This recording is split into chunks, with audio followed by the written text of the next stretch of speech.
go ahead and if you're all here to give public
Oh, wait.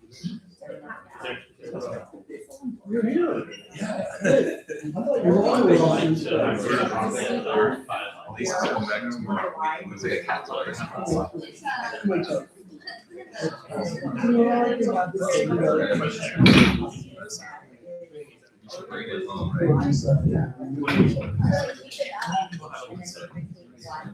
No, she was like that.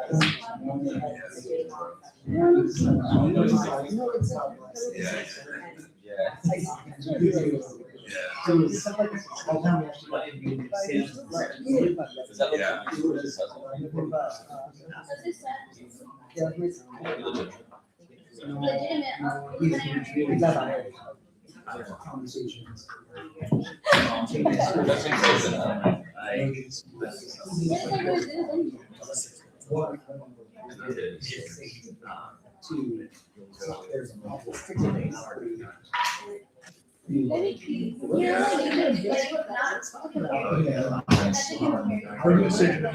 Yeah, right. Those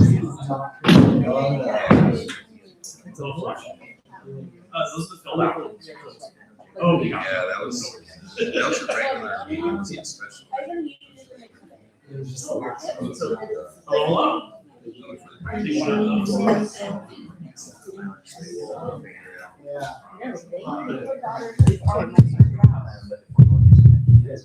Hi, good evening, everyone. It's 6:33 p.m. I'm calling this meeting to order. This is the Wednesday, June 24th, 2026 meeting of the San Francisco Democratic County Central Committee. My name is Nancy Tung. I'm the chair of the San Francisco Democratic Party. I believe we have quorum, so Director Chen, would you please call the roll? Good evening, Chair Tung. This is item 1, call to order by Chair Tung at 6:33 p.m. Akbar present. Arce present. Kalamuchi is, I think, Present by proxy. I said by proxy by Gupta. Chandler. Here. Chandler present. Chen, myself is present. Coles. Expected by proxy. Dorsey. Present. Dorsey present. Galata. I believe expected. Gupta. Present. Gupta present. Hare. Present by proxy. Hare proxied by Arce. Ho. Here. Ho present. Kim, I believe, is absent. Let's see. Absent. Kingsbury is expected. Lai, I believe, also expected. Mahmood, not here. Coming in. Okay. Imminent. Mar, not here, but expected. Win, it's not here, but expected. Philhauer, expected. Okay. Sanjurati. Present. Sanjurati present. 2. She's coming in also. Okay, thank you. Let's see. Ex officio, Chair Tong. Here. Tong present. Ex officios, Pelosi. Thank you. Proxy, Cuellar. Mullen, not here yet. Kounalakis. Kounalakis not here yet. Ma, also not here yet. Cohen. Proxy Weisinger. Wiener. Present by proxy. Proxy Barrientos. Haney. Proxy Gallardo. Stephanie. Present by proxy. Proxy. Mo, what is your last name? No is my last name. No is my last name. Oh, okay. All right. Got it. Okay. And then I also believe Alioto, Pierre, and Chan are planned to be absent. And then while I was calling the roll, I believe members Mahmoud and Tu have come in. Yes. Chair Tung, you have a quorum. Great, thank you.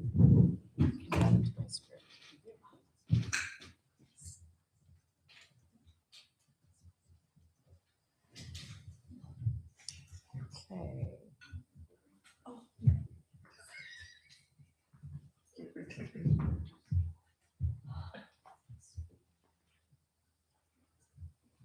All right.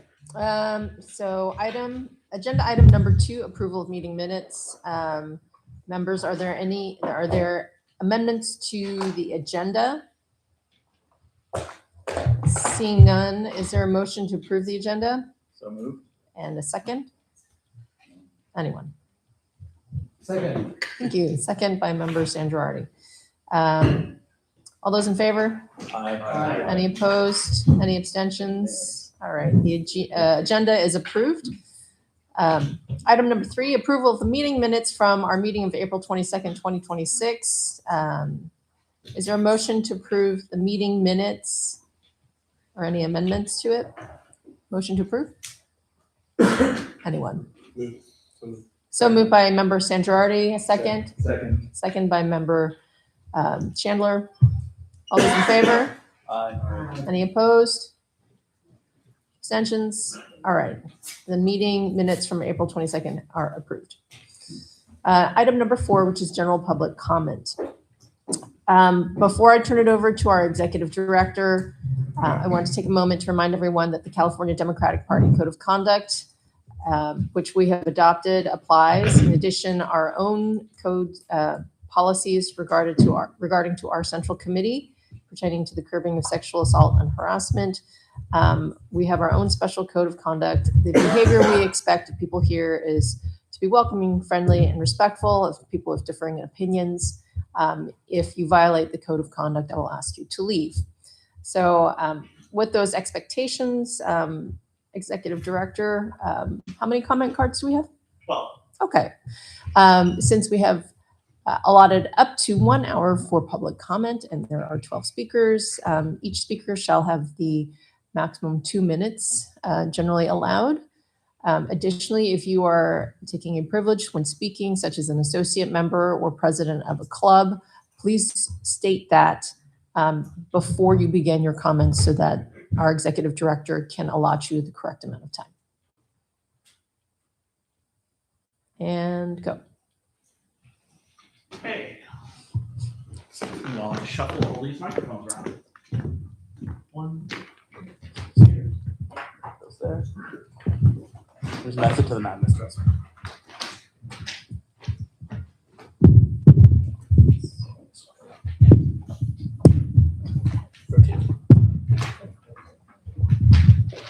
This goes here.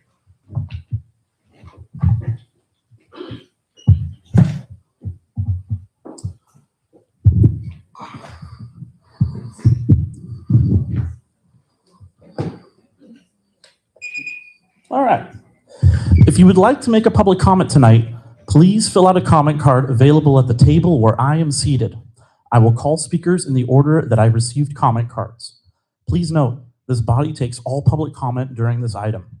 Each member of the public will have 2 minutes, as Chair Tung indicated, to address this committee.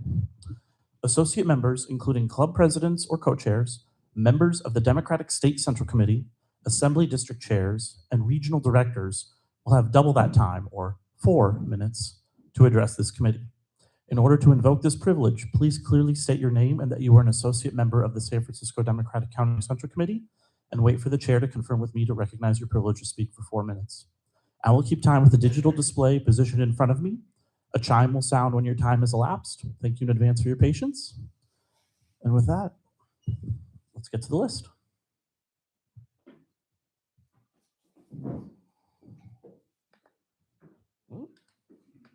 All right, great. My first couple of commenters are Heather McCarty, Angelica Campos, Sofia Flores Guevara, and Eddie Escoto. Whenever you're ready. Maybe let everyone settle down first.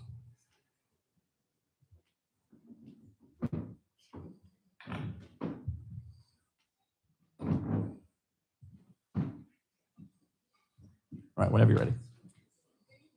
Oh.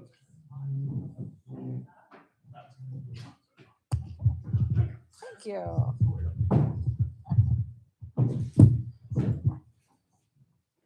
I came to some type of performing show. I didn't realize.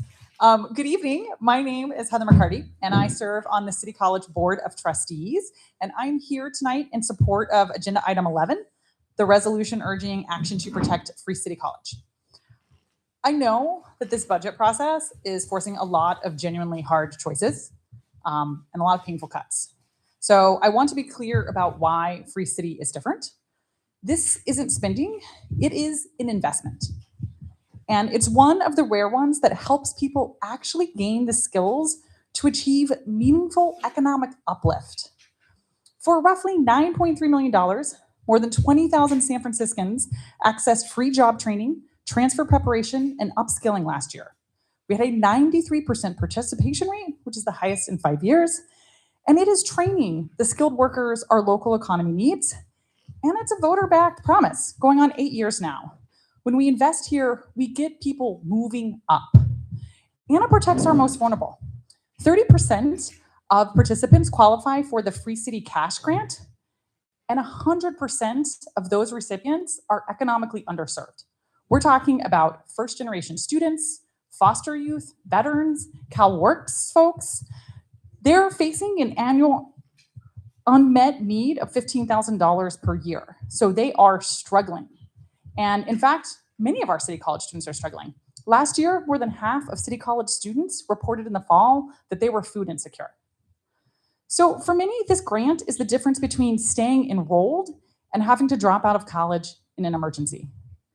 The mayor's budget cuts this investment by $2.8 million, which is nearly a third of the program's budget.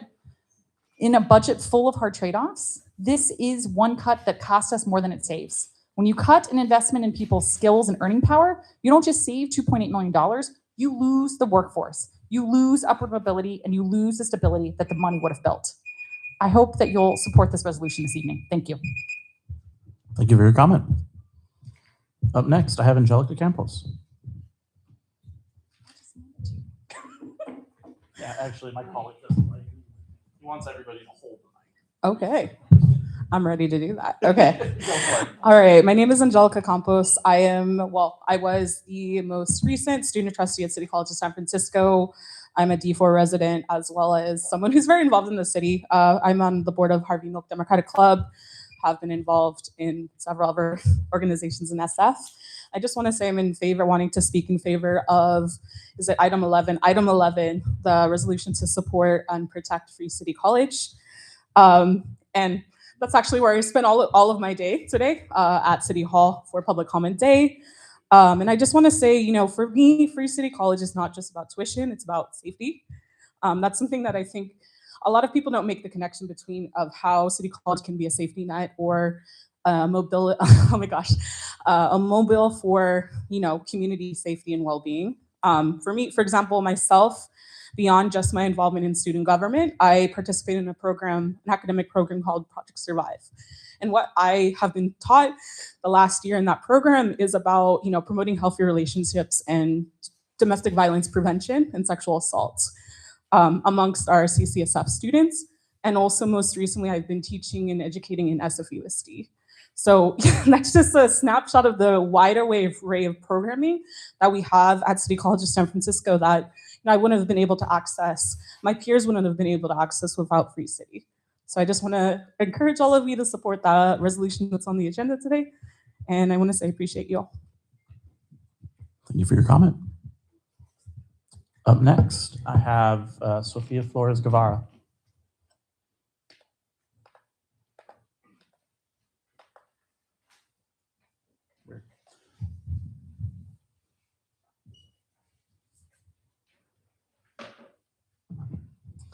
Hi, good evening. My name is Sofia Flores Guevara, and I am the current student chancellor of for 26-27 school year. I just wanted to briefly say that Free City helps a lot of us low-income students. It helps serve the community, and you're basically taking something a powerful resource that is used by many. And it seems a little bit more unjust because other things seem to be more funded, such as tax-free tax waivers or tax cuts for the rich. And it doesn't seem very fair that we are already short on so many resources for low income, not just students, but for the community. And Free City is at risk, right? It's more of a tool than it is of a than not, right? So I just wanted to vouch for that, and thank you so much for your time. Thank you for your comment. Up next, I have Eddie Escoto. Good evening, I'm Eddie Escoto. I am a student at CCSF. I study biology and I hope to transfer over to UC Berkeley or UCSF, join with UC Berkeley Med program to become a doctor one day, or hopefully soon. I am here to talk about Free City program. Without Free City, my future would not be possible. My studies would not be possible. I also, like Angelica Campos, I'm also part of the Project Survive peer student education program, and I also work at the Student Health Center. None of these things could I do and access without Free City. I would like to thank you so very, very much for the support you have given us so far for Free City, and urge you to please continue supporting us and please approve this resolution. Thank you. Thank you for your comment. All right, my next set of names are Lorenzo Castaneda, Betsy Espinosa, Elijah Ball, and Vic Chung.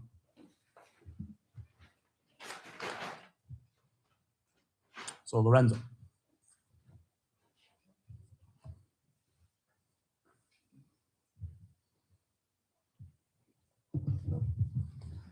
Hello, y'all. Good afternoon.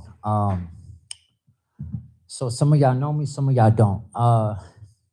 I am a student at CCSF. I'm in sobriety. I'm in recovery. I'm formerly incarcerated. I did 17 years behind the wall. I grew up in all the worst. I've been homeless, addicted to drugs, been a convict, addicted to crime.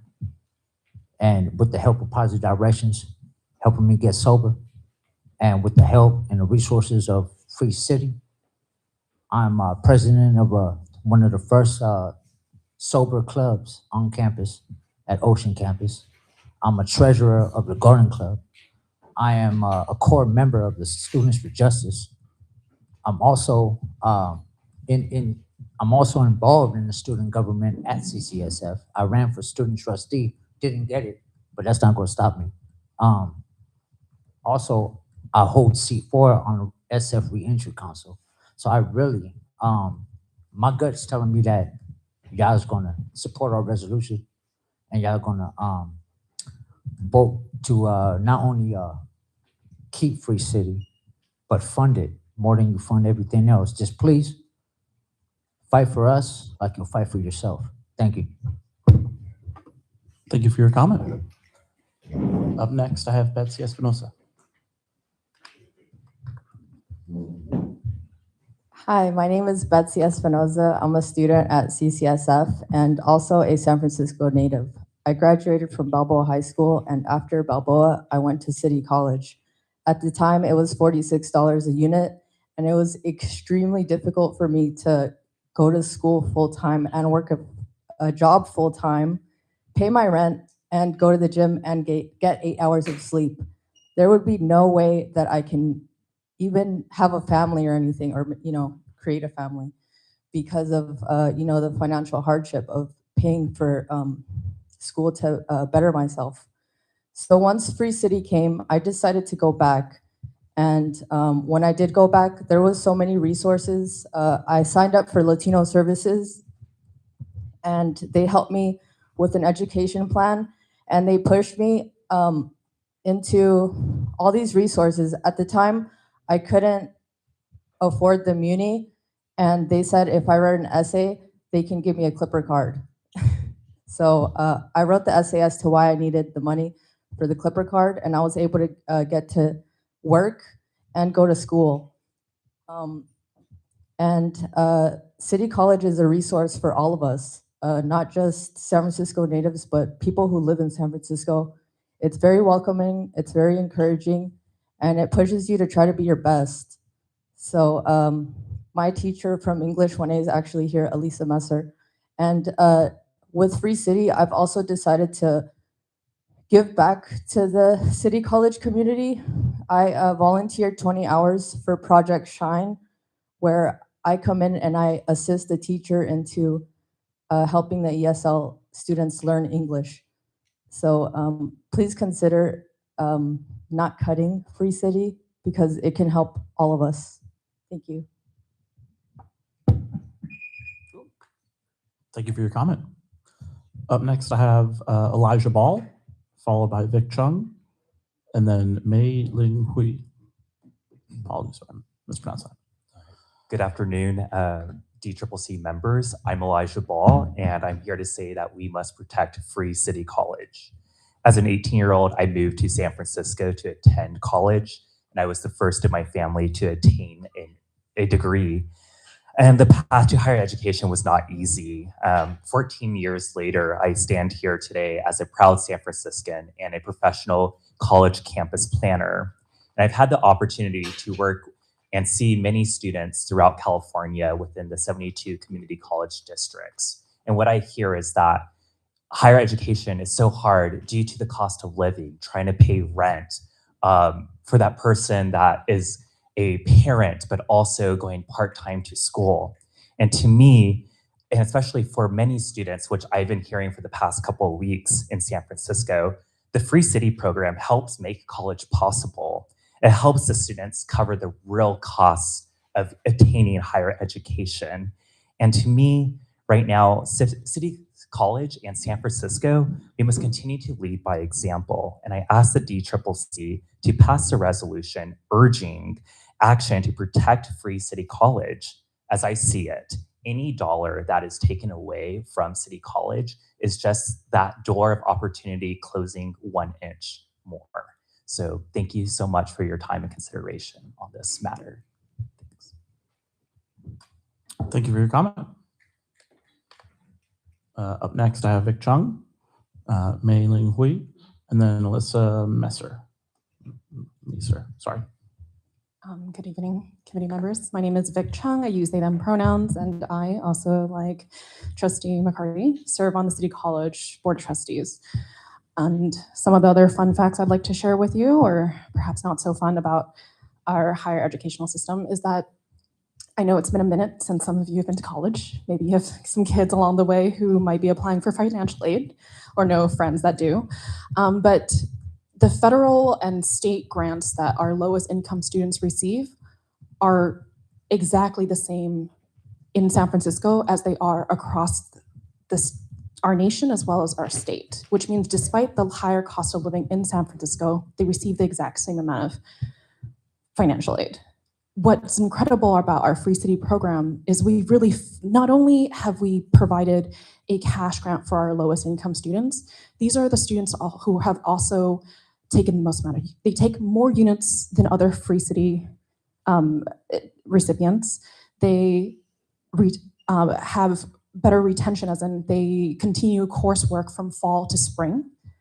And if, you know, the track record at our community college has shown, we've had a higher increase in graduation rates, transfer rates, and in certificate granted. And we're doing a lot of work at City College. We truly are, despite our financial situation. But it's even that much more important that in order for us to bridge funding from the state, it's based off of enrollment, retention, as well as those who also apply for FAFSA. And we're doing all that work, which is why Free City funding is so critical to bridging all that. But I just want to end with a personal note, is that so many of you ran on platforms to provide public safety. And I know not enough research has gone around funding higher education specifically. We talk about early education, we talk about grade school, we talk about high school. But oftentimes, right, the education we provide for students who have experienced, who are just as impacted, right, that is a direct impact that we provide to our communities as far as public safety. Thank you. Thank you for your comment. Up next, I have Mei Ling Hui, Alyssa Messer, Susan Pfeiffer, and then to round us out, Ruth Ferguson. Good evening. My name is Mei Ling Hui. I wanted to thank you for taking up this critically important item, which clearly has broad support from all San Francisco communities, especially the staff, the faculty, the students, and all of the administration at City College.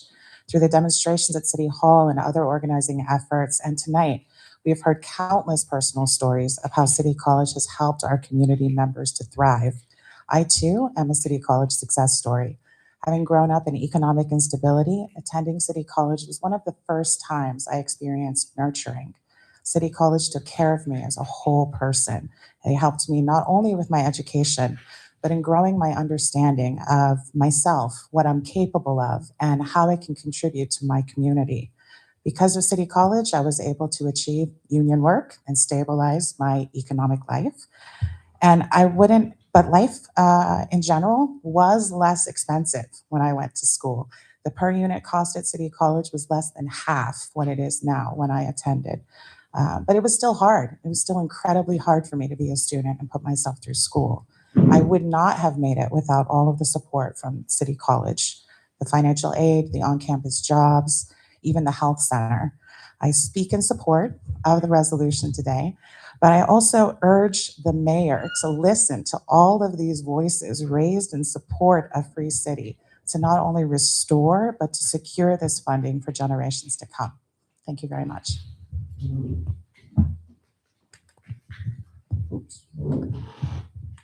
Good evening. My name is Alisa Messer. I am a 25-year English teacher at City College of San Francisco and rank and file leader in my union, AFT 2121, and glad to be here and thank you for taking this up. Our students say more clearly than anyone, our students and our alums, just what it means to have Free City available to them. But I do want to add that when you've talked to a student who tells you that in junior high school, their mom came and told them that City College was now free and that they knew that that meant that they could go to college, not just that their mom expected them to go to college, but they could do it. That is just, it's incredible what this program means for individual students and their families and their dreams. And so when we talk about the 22,000 students per year, roughly, who access Free City, those are hopes and dreams and so much more than the classes that our students sit in, but they are also those classes, right? It is a promise to students' futures that San Francisco has made this possible for them. And it's an extraordinary feat that says that San Francisco loves our families, loves our students, loves our citizens, and wants to see them succeed in their lives. And I just think that's a profound thing. And it's pretty cheap when you think about that, right? 9.3 million is not enough for the program to remain sustainable long-term, but it is, we think, enough for us to get through this next year and the year after that. And we want to see that happen. And we appreciate your consideration. Thank you. Thank you for your comment. Up next, we have Susan Pfeiffer. Hi, Susan. Good evening, Democrats. I'm on my tippy toes. Susan Pfeiffer, and you know me every month, came to talk about a few things tonight. First, I just want to celebrate a continuing celebration of last, was it Saturday that they had the opening of the Obama Library or the complex in Chicago. What a day that was. How many of you watched it on TV? It brought back so many memories. That campaign really kickstarted my life and things since then. In fact, that got me into doing the Affordable Care Act because of that, because of Obama and Pelosi. So that's number one on my list. We're not in open enrollment, but if you know anyone in your life or your circle who has lost their job recently, and we're having continuous layoffs going on, they have 60 days if they lose their insurance from their job. They have 60 days to enroll in Cover California or Medi-Cal, and they can get on unemployment. So be sure and send them my way because I want to help people with that.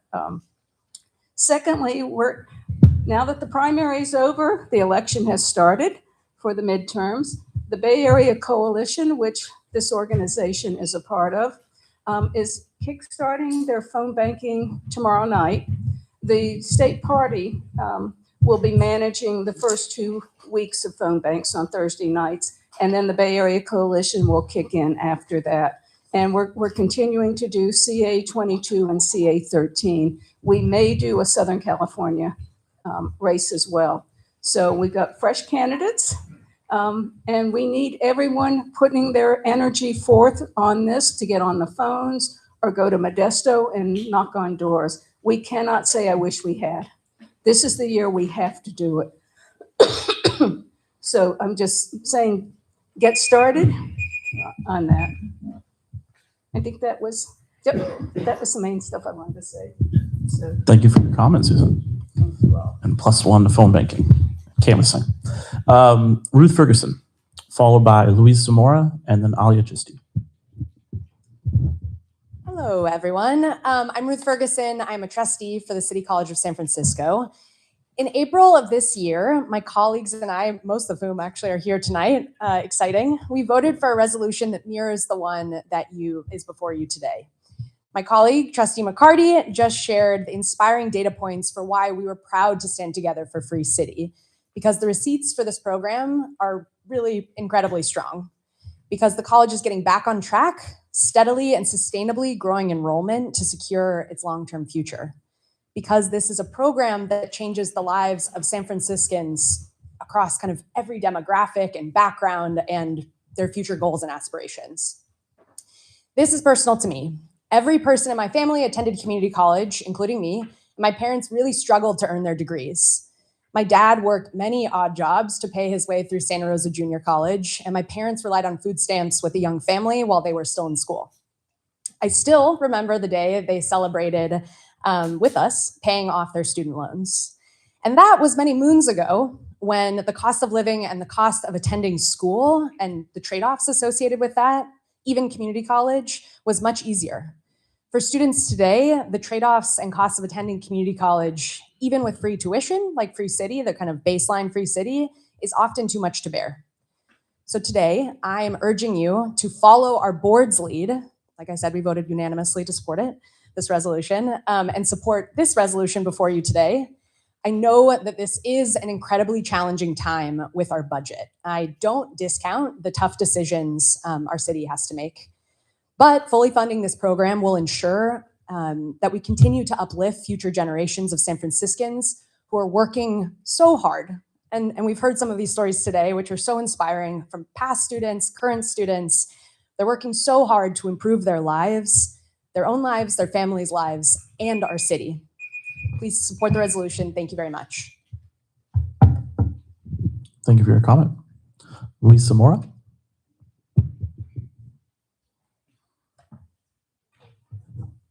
Good evening, everyone. It's good to see many of your faces. It's been a little while. I am here speaking in support of the resolution for City College to protect Free City.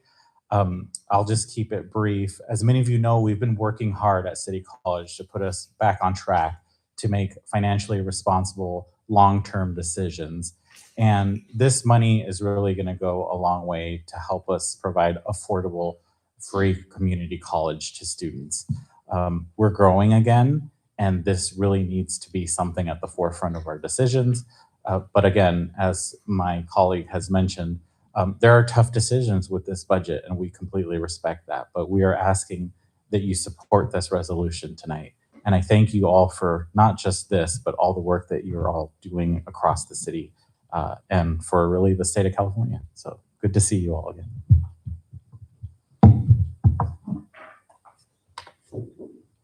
Thank you for your comment. Alia Chisti. Good evening, everyone. Thank you so much for having this resolution in support of Free City in front of you all tonight. I'm really excited to also see my colleagues here, Trustee Ferguson, Trustee McCarty, VP Zamora, and Trustee Chung. So we almost have 5 of us here. I just to contextualize this a little bit is that the Free City program was under a 10-year MOU between City College and the city, with an allocation of approximately $15 million per year. And given the constraints the city is facing, that has resulted in some of the provisions of the MOU being revisited.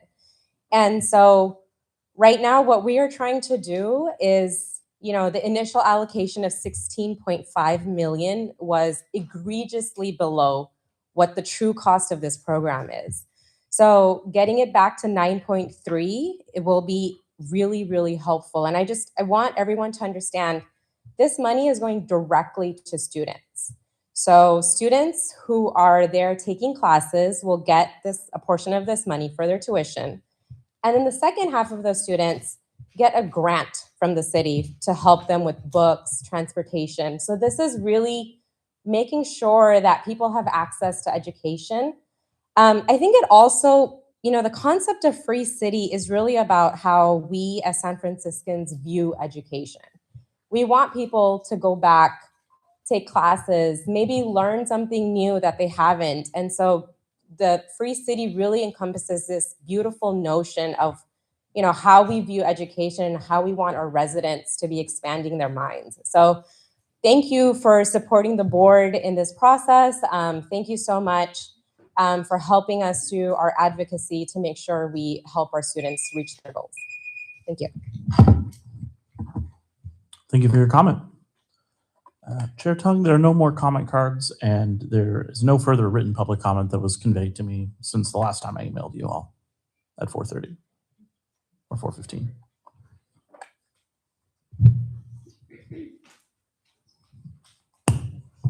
Thank you. All right, moving on, excuse me, moving on to agenda item number 5, reports. This is the time for our DCCC officer and member reports, including discussion and possible action to offer updates on work assignments. So I will give my chair's report. Thank you everyone for the hard work. We canceled our May meeting so that people might work on elections. And those of you who were candidates could work on your candidacies. And of the endorsements we made in the June election, the DCCC's endorsements all passed or won. So that's great. So the 4 candidates that we endorsed all won their elections, and the 4 ballot measures we endorsed, those positions succeeded. So I think that we are moving the city in the right direction. So thank you everybody for your work on those elections. We will also be participating in the One City Day initiative that is being spearheaded by San Francisco First Lady Becca Prouda. We have adopted 3 events that we will be driving participation to. I personally will be going to the Community Care for Women, a self-defense care kit assembly and domestic violence education program that's being put on by Cameron House in North Beach or in Chinatown, and Asians Are Strong. So if you would like to join me at that, please do. For our students who are leaving, thank you for participating and coming to give public comments. It's always very important to hear your voice. We appreciate you being here today. Thank you. We are also doing a beach cleanup that Executive Director Esfandiari is heading up at Ocean Beach, and Courtney is going to be spearheading the Planting the Pennsylvania Gardens out in Bayview. No, Potrero. Sorry, Potrero. So details and RSVP pages are at sfdems.org/events. Any other member who would like to adopt one of these events for your very own and have the party promoted, please let me know. And I think Finance Director Sandrardi has an oral report for your committee. Thank you. I really just wanted to give one shout out. There was a lot of work put into raising the dollars that we needed to produce an effective political program in the June 2 primary. And I specifically wanted to give a big shout out to Vice Chair Phil Hauer for all of her work in doing fundraising and all of your support for that. You did an amazing job, and just want to let you know how much we appreciate you. Thank you. I can also do the gala report. We're also going to talk about the gala. The gala is on Thursday, September 10th. Asks from you all for your sponsorship and ticket purchases will be coming imminently. So get ready and put a number in your head that you're comfortable with, and then be prepared for me to ask you for more than that.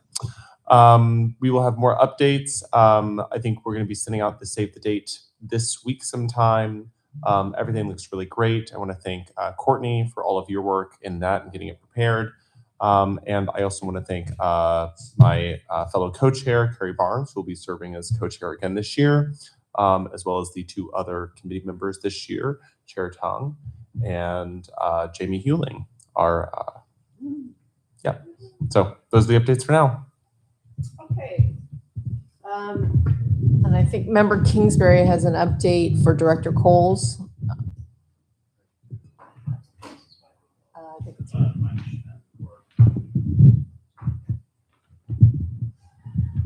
we are getting a different sound system. Oh, that's so exciting. All right, I'm giving this update on behalf of Vice Chair, Director Coles. We are currently in the all-out sprint leading up to the July 4th picnic. We are dying to have folks join us. If you are around on July 4th, please come. It's going to be from 11 to 1 at the Robin Williams Meadow. We're in full-on marketing mode right now. So we're trying to get the word out to anyone and everyone that we can. So for the elected officials who are on this body, you all have newsletters and you all have a lot of email addresses. So please email out that this is coming, that this is happening. We really do want to make sure that we get as many folks as possible. We're going to have a food truck there. We're going to have some lawn games there. We're going to have some folks reading the Declaration of Independence. And for our elected officials who join, not only will you be offered a chance to read a section of the Declaration of Independence, a shortened section, by the way, we're not reading the whole thing because we don't want everyone to sit there for 15 full minutes, an abridged version, but we're also doing it in multiple languages. And you'll get a moment just to speak and talk about the importance of the 4th of July of America's 250th anniversary, and what is our actual theme this year, Chair Tung? Celebrating our diversity. Celebrating our diversity. So that will, if you want to make comments as an elected official about those, please join us. We would love to see you there. I think that is it. Also, everyone that's on this body, I expect you to be there if you're in town. There's going to be a taco truck.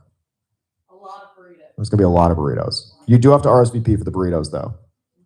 But the burritos will be covered if you RSVP, right? Everybody gets a burrito. Everyone gets a burrito. Yes, that's how we celebrate America's birthday, burritos. Exactly.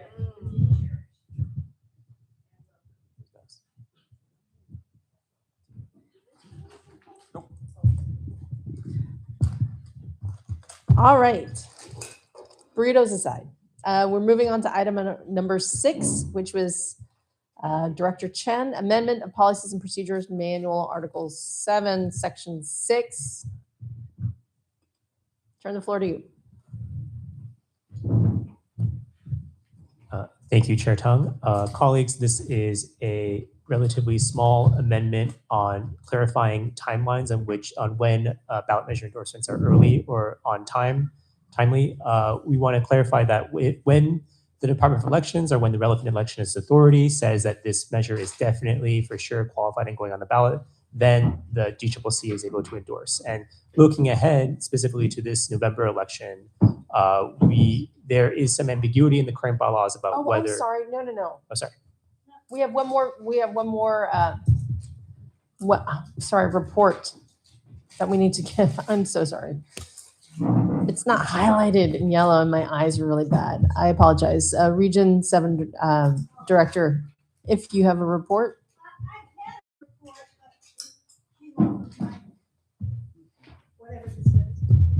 So I'll just talk to you. It's okay. We have online. Oh, whatever. For the people online. Hi, for the people online. How many of you are going to be going to the oh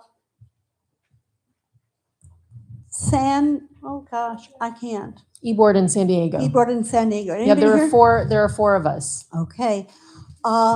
There will be a meeting and it had to be changed and it hasn't gotten out to you, but it will get out to you tomorrow about what is going to go on there. And it will be telling you and talking about what's going to happen there. And it will be on the 27th. The problem was all of us were writing this out and doing it, but then they found out that Hicks, the chair, had set another meeting exactly during our time. And so we're going to be doing it a little later, but it's going to be on the 27th. And it'll be, and I will have these out to you by tomorrow morning. Okay? Thank you. Thank you. And I'm looking forward to this thing that we're going to, because it is going to be very good. There's going to be a lot of training and, you know, to get us to really get there in November. Okay? Thank you very much. Thank you, Regional Director Henny Kelly. Now we're back to your item. Sorry. Director Chen, moving on to back to item number 6. Right, thank you. I'll start from the top. What you have before you, members, for item 6 is a relatively small change, clarifying the timelines on when the DCCC takes up a ballot measure, when that is early or when that is on time. As you may recall, early endorsements require 60%. Regular endorsement that's not early would be 50%. And so this clarifies that when the relevant elections authority has deemed that this is qualified for the ballot, it's definitely going to go on the ballot in November, then the DCCC will be empowered to endorse it at the regular 50% threshold.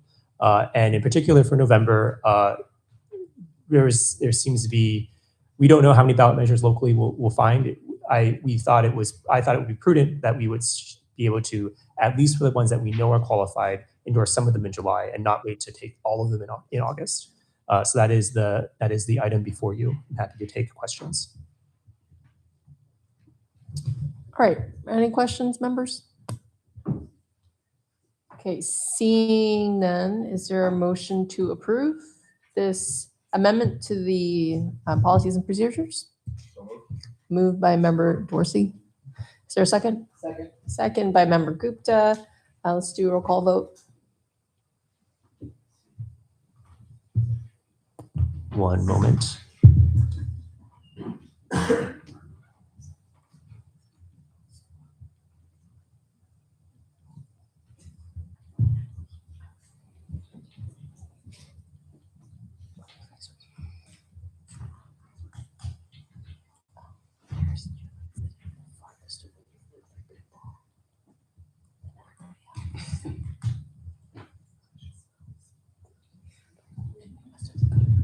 Okay, item 6, amendment of policies and procedures manual, article 7, section 6, regarding timelines for endorsement of ballot measures.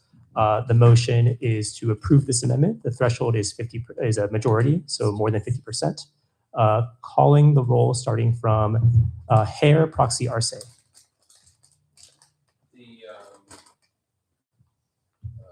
She's yes. Hare, I. Ho. Ho, I. Kim is absent. Kingsbury. Kingsbury, I. Lai. Lai, I. Mahmood. Mahmood, I. Mar. Mar, I. Win. Win, I. Philhauer. Philhauer, I. Sanjurati. Sanjurati, I. Tu. Tu, I. Akbar. Akbar, I. Aliotopir is absent. Arce. Arce, I. Kalamuchi. Kalamuchi, I. Chan is absent. Chandler. Chandler, I. Chan, myself is I. Coles. Coles, I. Dorsey. Dorsey, I. Galata is. Oh, Galata's here.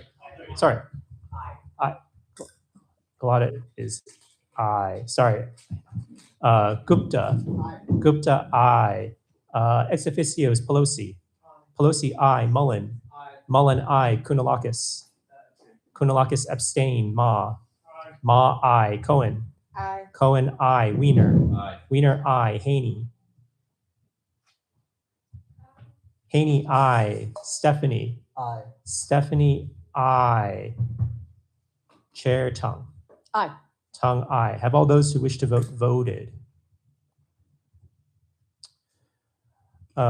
Chair Tung, there are 27 members present and voting. Of those, there are 27 ayes, 0 no, and 1 abstain. Thank you very much.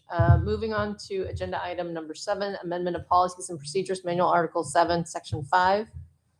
Director Chen. Thank you for your patience as we go through more amendments. This is an amendment that would, the summary is that this would allow but not require the SFDCCC to endorse on state ballot measures. The way it is now is that the SFDCCC defers to KDEM, the state party, for all state ballot measures, unless the state party does not come to an endorsement, does not take a position, in which case the DCCC could take a position. In this reformulation, the SFDCCC, under the discretion of the chair, could choose to take a position on a state ballot measure independent of KDEM. We are allowed to do this because KDEM, while they require one voice, a unified candidate endorsement for candidates, they do not require that for measures. And in fact, the Los Angeles County Democratic Party has a process where they can make their own endorsements separate from the state party. So this gives the SFDCCC a tool to weigh in on state ballot measures. And so that's what's on the floor before you. I'm happy to take questions.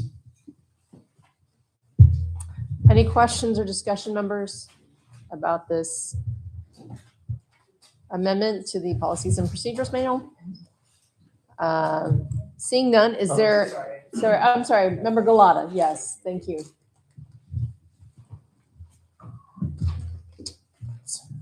Thank you.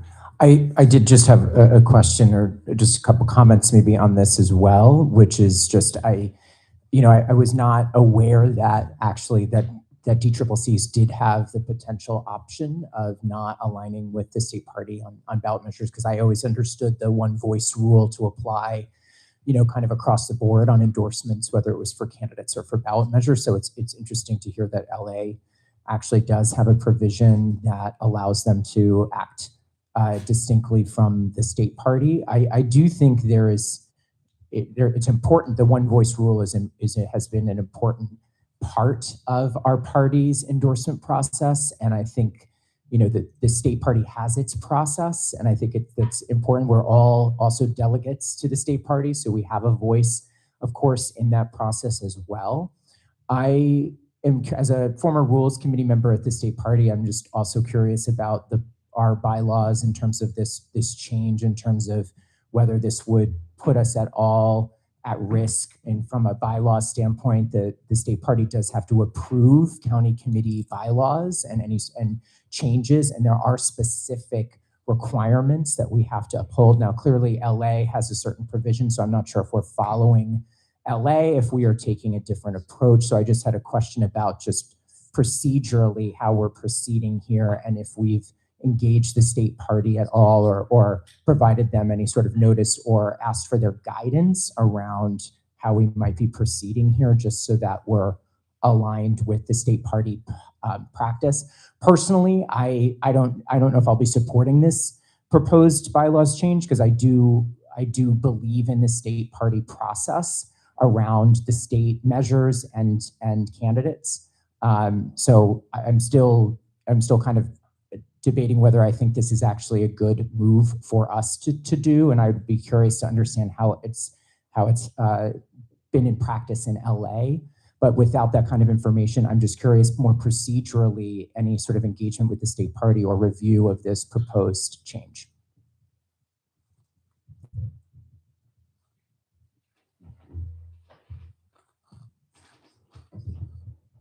Thank you, Member Galata.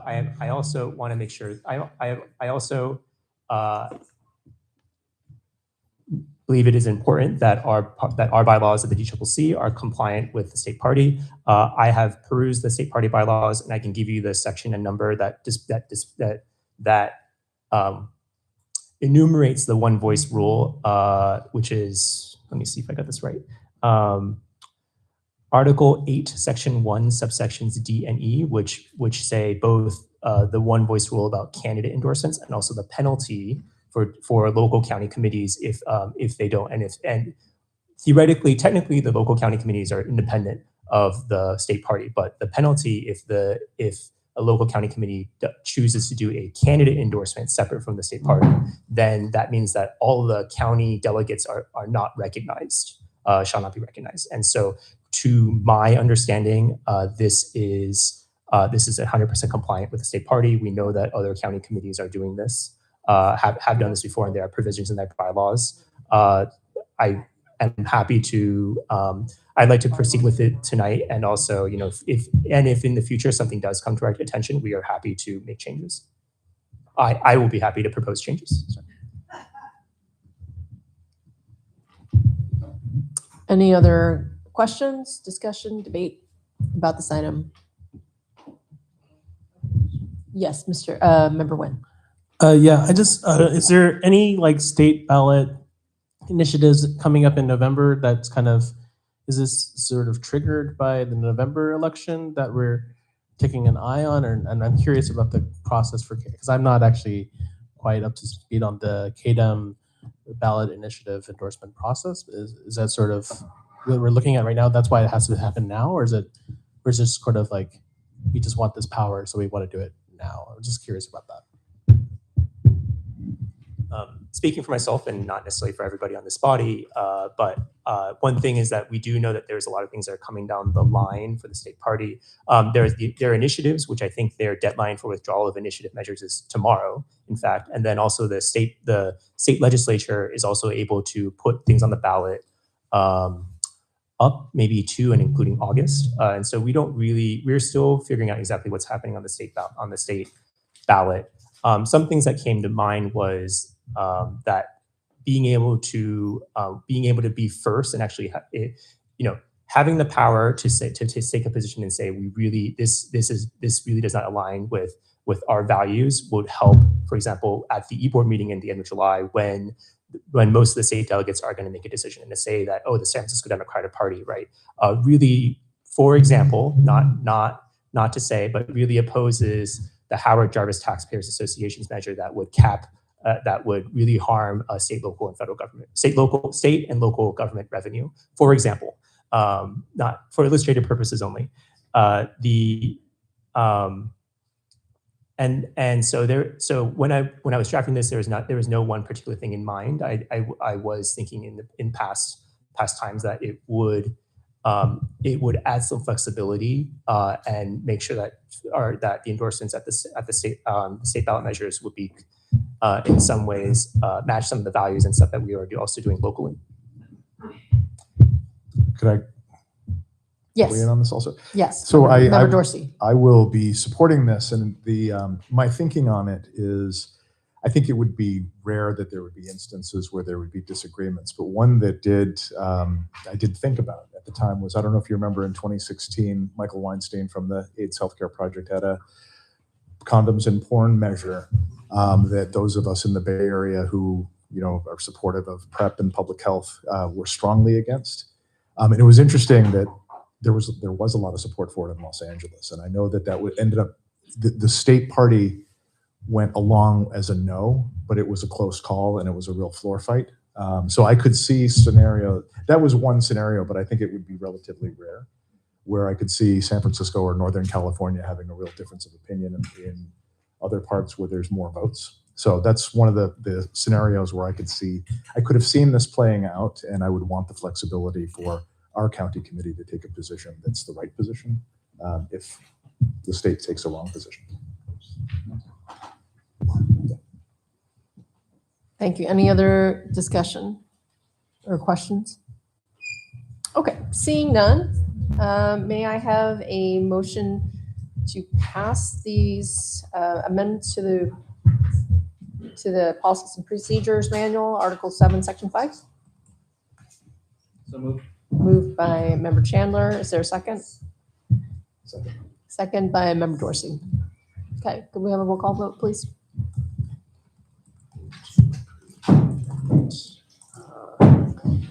This is item 7, amendment of Policies and Procedures Manual, Article 7, Section 5, concerning state ballot measure endorsements. The motion is by Chandler to approve this amendment. The threshold is a majority. Let's see, calling the roll starting from Ho.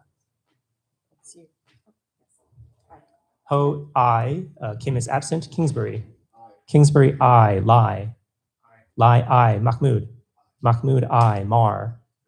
Mar, abstain. Win. Win, abstain. Philhauer. Aye. Philhauer, aye. Sanjurardi. Sanjurardi, aye. 2. 2, aye. Akbar. Akbar, aye. Arce. Arce, aye. Kalamuchi. Kalamuchi, aye. Chan is absent. Chandler. Chandler, aye. Chen, myself is aye. Coles. Proxy Kingsbury. Coles, aye. Dorsey. Dorsey, aye. Galata. Galata, no. Gupta. Gupta, aye. Hare. Proxy Arce. Hare is aye. Hare, aye. Let's see. Let's see. Ex officios, Pelosi. Pelosi, aye. Mullen. Mullen, aye. Kounalakis. Kounalakis, abstain. Ma. Ma, abstain. Cohen. Cohen, aye. Wiener. Wiener, aye. Haney. Haney, aye. Stephanie. Stephanie, abstain. Chair Tung. Aye. Tung, aye. Have all those who wish to vote voted? Chair Tung, out of there are 3 absences, 5 abstentions, leaving 23 present and voting. Of those 23, 22 aye, 1 no. The motion carries. Thank you very much, members. Moving on to agenda item number 8, a resolution. We must oppose modern day poll taxes and voter disenfranchisement. Member Sanjurardi, or Director Sanjurardi. Thank you very much, Chair Tung.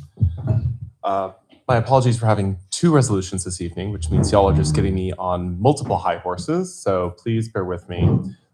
First of all, I just want to give out some special thanks for some help that I received on this resolution, specifically from the Alice B. Toklas LGBTQ Democratic Club, our co-chairs, Jane Natoli and Martin Rawlings-Fine, as well as 2 members of our board of directors, Susan Christian and Jamal Anderson.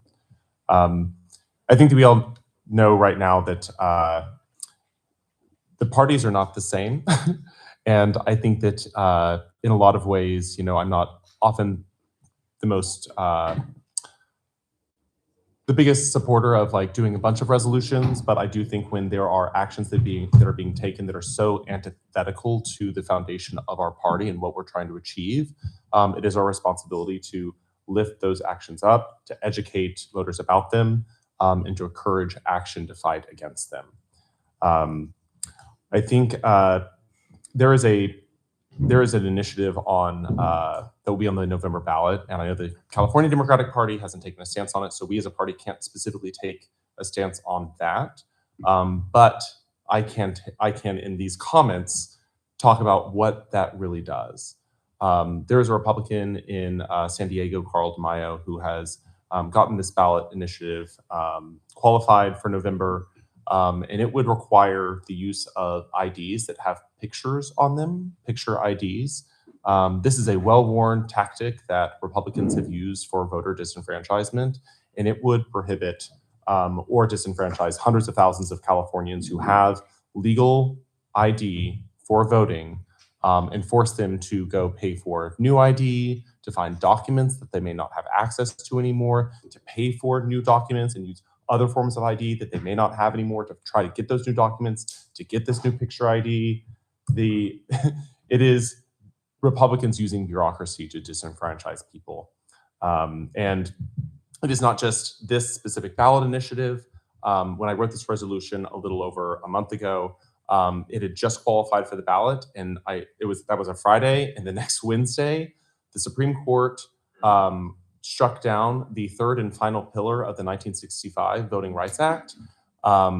This just continues to, they are hammering away at our voting rights across the country. This has been a multi-decade effort, and it doesn't seem to be stopping. And this is not just, I think that this is actually just more than just what's happening here in California or across our country. I think I want to go high level here and just say that I personally believe that democracy is the most ethical and highest form of human organization. We have been fighting each other for thousands of years to try to figure out how to organize as a people, and this is the best example we have of self-determination for a people. And in the history of humanity, we have only ever had more and more democracies across the world until 2010. And we started seeing a consistent backsliding of democracies across the world. And we have fewer today than we had 15 years ago. And just a couple of years ago, we actually saw the very public elimination of a democracy in Asia when China took over Hong Kong and stopped elections. And it's not stopping there. The United States still has a one China policy, and Taiwan, in its durable, stable democracy, where people get to choose their own destinies and what they stand for, and get to elect their own representatives with their own values, are being threatened. And that is the official policy of the United States. And that official policy of the United States is that of the White House right now, the same administration that is doing everything it can to curtail voting rights and enable this oligarchic, technocratic, authoritarian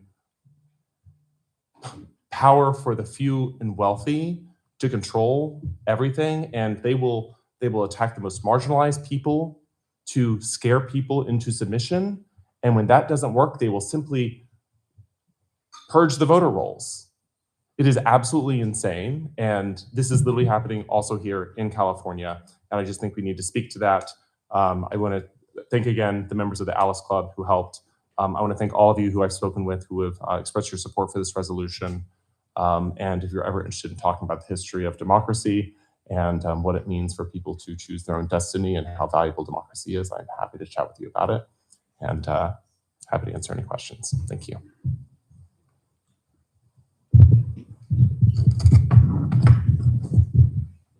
Thank you, Director Sangiardi.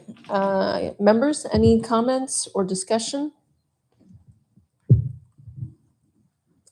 All right, seeing none.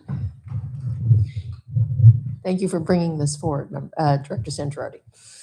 Seeing none, is there a motion to approve this resolution? So moved. So moved by Director Chen. Is there a second? Second. Second by Vice Chair Philhauer.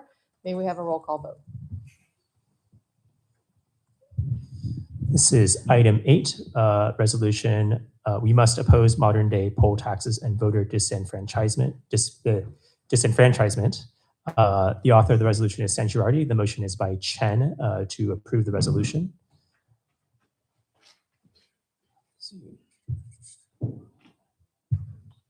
One moment.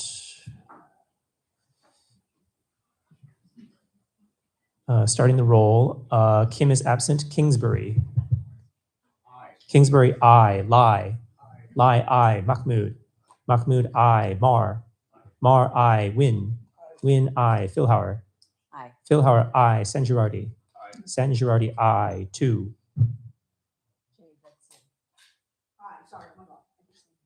Two, I. Akbar. Akbar, I. Alioto Pierre is absent. Arce. Arce, I. Kalamuchi. Kalamuchi, I. Chen is absent. Chandler. Chandler, I. Chen is I. Coles.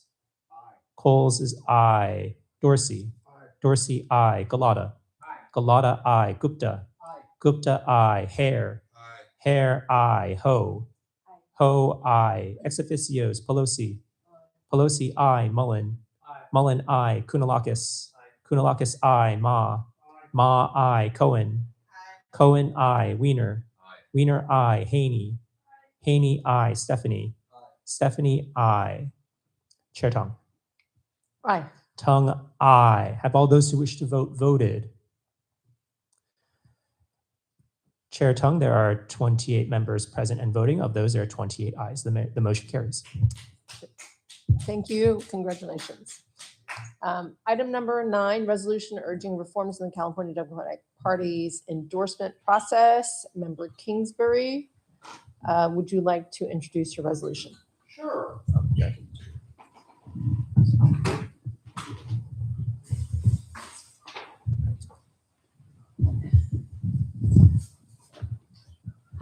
Thank you. And I want to say this actually was co-authored by Mike Chen and by Emma Hare. So I don't want to take all of the credit. We just needed one lead author. I think all of us felt like the lead up to the June election was a really anxiety-producing time in the Democratic Party in California. We were looking at a situation where we may very well have had a Democratic lockout, and we did not choose a preferred candidate. And we did not endorse a preferred candidate as the state party. And in fact, the top 2 vote getters for the state party endorsement for governor both dropped out before Election Day. That was not a great look for us, and it was not a great situation. I think voters were looking to us for direction, and we were unable to provide it. Furthermore, one of our lead candidates ended up dropping out because of very serious and credible allegations made against him. And when looking at the bylaws, what the 3 of us discovered is that there was no immediate mechanism to be able to pull an endorsement if an endorsement had been made of that individual, and he was the lead vote getter in the endorsement process. And there would have been no mechanism for us to have had a follow-up vote to be able to endorse someone quickly. And I know there were a couple of suggestions that maybe we should have a special e-board meeting, maybe we should do something about it, but there was no process. So this resolution does 2 things. The first is it says we need to actually make an endorsement, or we need to say we're not making endorsement. Let's not have any more no consensus endorsements or non-endorsements. It doesn't make a lot of sense. It confuses people. And when they look to us to understand how to make sense of a ballot that, in the case of the gubernatorial race, I believe had 60 people running. I don't know how, I'm sure all of you here actually did look at your ballot and your eyes went cross trying to figure out who was actually on it. The Democratic Party didn't endorse anybody. That's really unhelpful.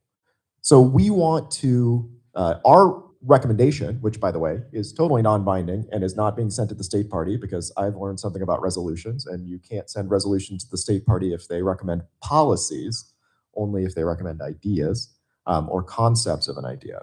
So, so this is suggesting that we use RCV to make endorsements. So we either endorse a candidate or we go no endorsement. So we don't end up in a situation again where 5 of the 8 statewide positions are no consensus. And then the follow-up item on this is we recommend, and we don't say that there's one specific way to do it, that the party actually create a process by which to pull an endorsement should there be this type of credible accusation made against someone, and to be able to hold a second vote on an endorsement. All of this is getting ahead of a potential pileup that we could have at some point in the future. Now, there's been plenty of conversation. What if we just do away with top 2? Sure, but that's in a perfect world. That's going back to the voters. We don't know when that necessarily would happen, and I'm not even sure that that would necessarily pass. So what we're proposing is something that would actually be able to solve a real problem in the world as it exists now, and I ask that everyone here join in and sign on to this. Great. Anyone else have comment? Director Chen, did you want to comment on this as well?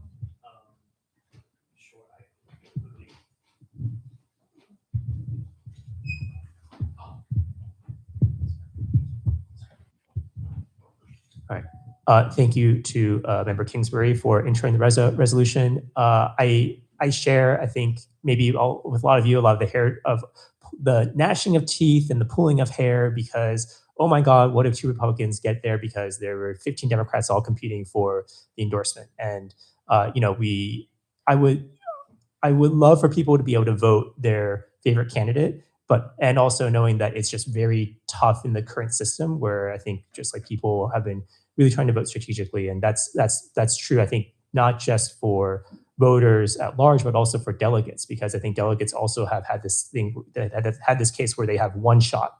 You want your vote to count, and so I, you know, speaking as a state delegate who was voting in February, and then also as a voter in June who was anxiously trying to compare the polls and trying to figure out who was a credible candidate, and you know, where do I think that my vote will have the, you know, where can I get the sweet spot of a viable candidate who I think most aligns with my values.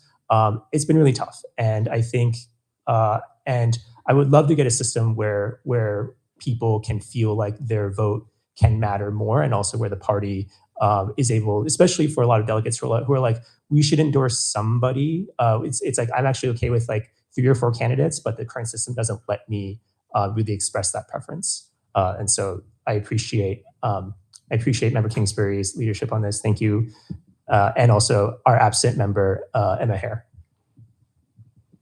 Thank you, Director Chen.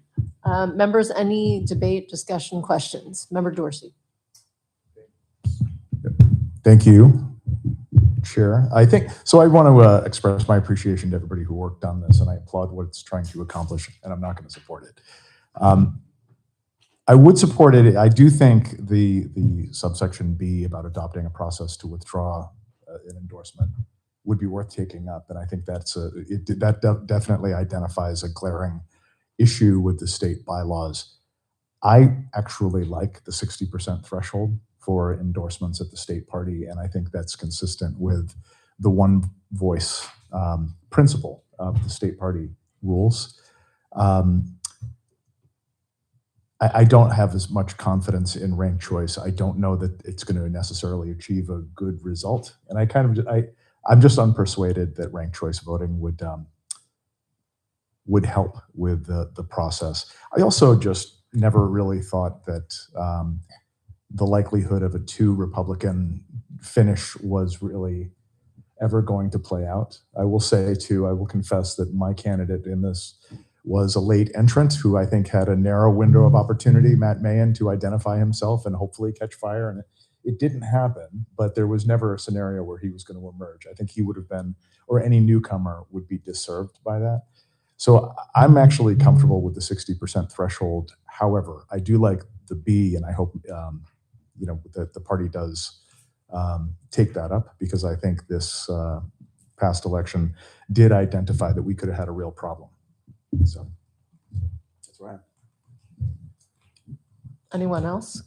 Questions, comment? I'll say that, Member Dorsey, I kind of agree with you on the 60% rule, and whether or not we're able to achieve some consensus on a statewide basis for a candidate.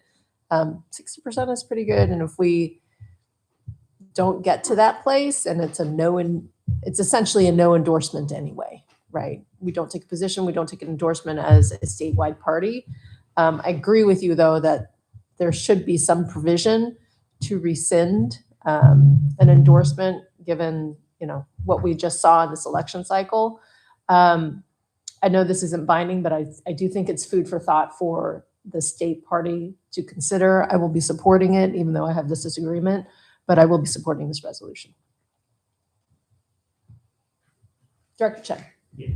Yeah. Yes, I without saying yes or no, I believe I hear Member Dorsey talk about 60%, now it's 60%. We can still do a 60% threshold. I think this is really thinking about cases where you have 6 candidates and then people will vote for long shot candidates, and then giving folks a second shot to say, okay, well your candidate is not going to get the endorsement. Would you like the option, right, to move to another candidate and maybe push that other candidate up to 60%? So I think those two things, this idea of a supermajority and also some level of ranking or transferable ballots, are compatible. So that's saying, details I think still TBD, but I think some level of at least starting the conversation at the state party. Yes, I appreciate that.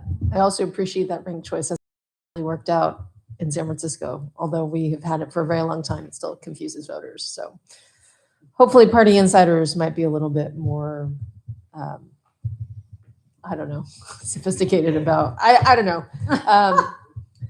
So Member Galata. I will say it worked out for me.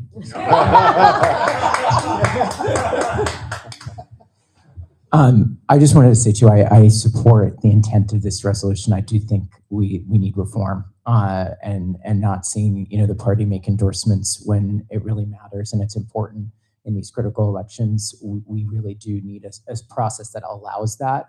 I echo Member Dorsey and Member Chung actually just on the in the resolve clause that first, I support B 100%. I think, and I do support ranked choice voting, and I'm a proponent of ranked choice voting in San Francisco. I just don't know if the state party, if that's the right methodology for even the state to use to get to an endorsement. So I think I understand the recommendation. I just don't know if it's overly prescriptive to us to be recommending that the state choose that path versus recommending that they explore, right, a methodology that actually honors maybe the 60%, but allows for, I do think ranked choice would help get there, right, especially in a very crowded field. So I do support that idea, but I also think, will that apply to all statewide races beyond the governor? Like how the state would implement that, right? Which I do think it's worth considering, right?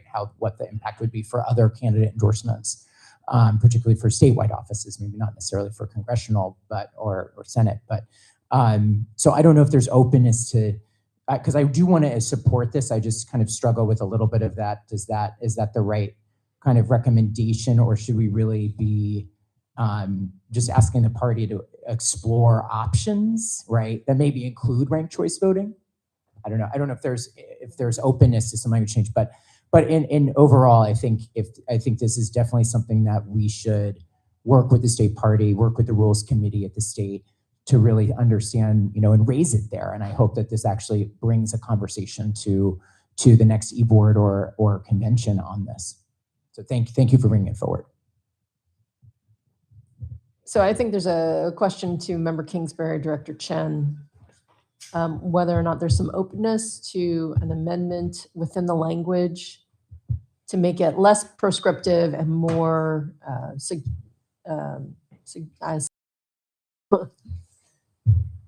one option among many options.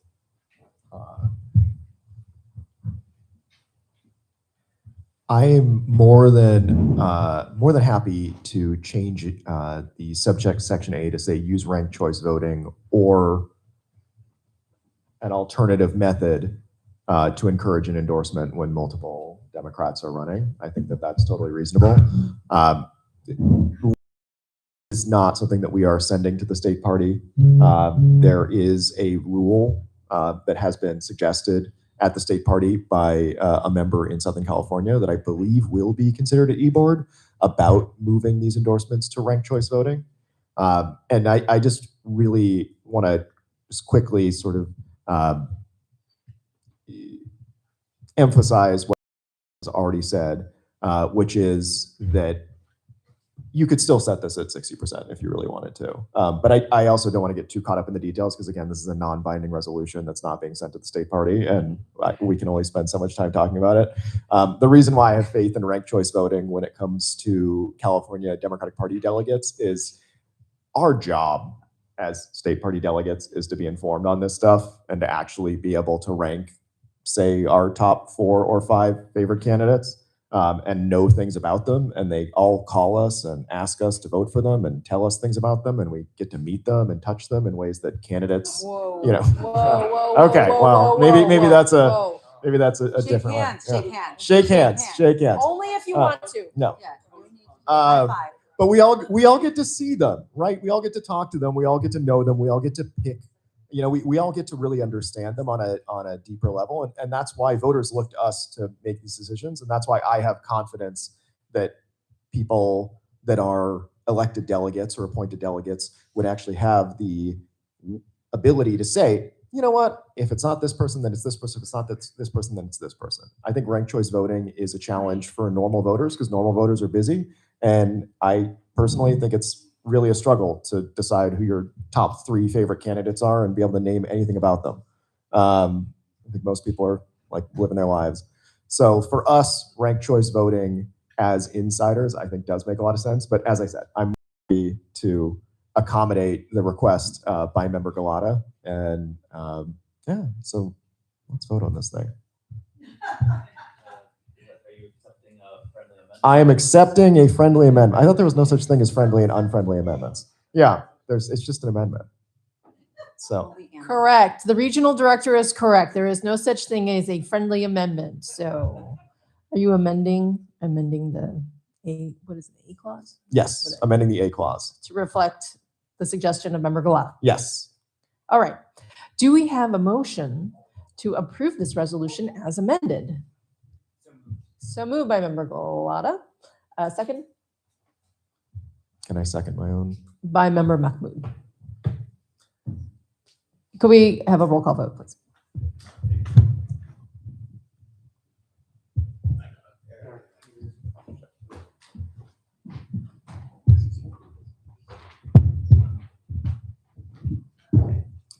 This is item 9, resolution urging reforms in the California Democratic Party's endorsement process. The resolution is authored by Kingsbury. There is an amendment in the resolved clause in recommendation A, which will now read, use ranked choice voting or an alternative method to encourage an endorsement when multiple Democrats are running. And that is how clause A will read. And so the motion is by Galata to approve the resolution as amended. Everything good? Make sense? No questions? Yes. All right, calling the roll. Lai, aye. Mahmood, aye. Mar, aye. Win, aye. Philhauer, aye.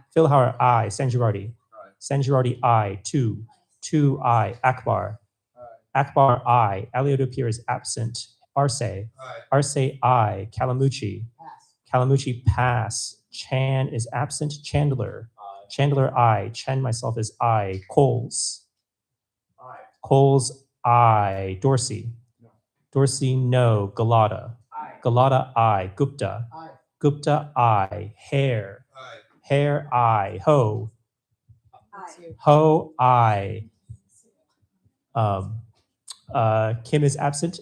Kingsbury, aye. Ex officios, Pelosi abstain. Mullen abstain. Kounalakis abstain. Ma abstain. Cohen abstain. Wiener, aye. Haney, aye. Stephanie abstain. Chair Tung, aye. Aye. Have all those, wait, did I get Kalamuchi? Sorry, I'm so sorry. Aye. Kalamuchi, Proxy Gupta is aye. Have all those who wish to vote voted? Chair Tung, there are 6 abstentions, leaving 22 present and voting. Of those are 21 aye, 1 no. The motion carries. Fantastic. Thank you, everyone, for this non-binding resolution. Moving on to agenda item number 10, resolution condemning cuts to state funding for affordable housing and sustainable transportation. Director Chen, would you like to introduce this resolution? Yes, one moment while I remember. I just don't want to forget the amendment. And amendment.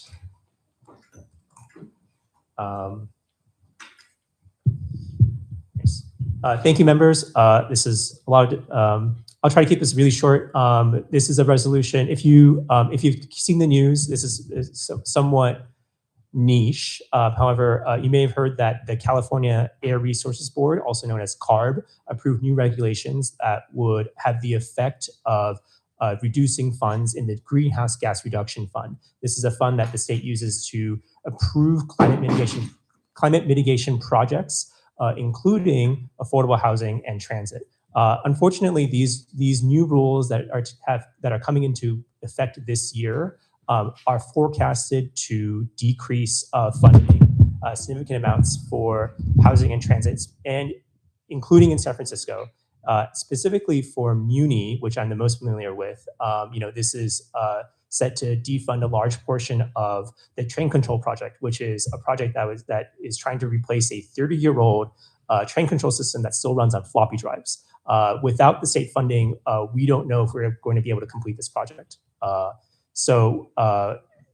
In addition, there are projects in flight to improve safety, reliability, and speed on the NJUDA, on the M Ocean View, and a host of other projects, including affordable housing funds that San Francisco has used and was looking to continue to use to build new housing in San Francisco.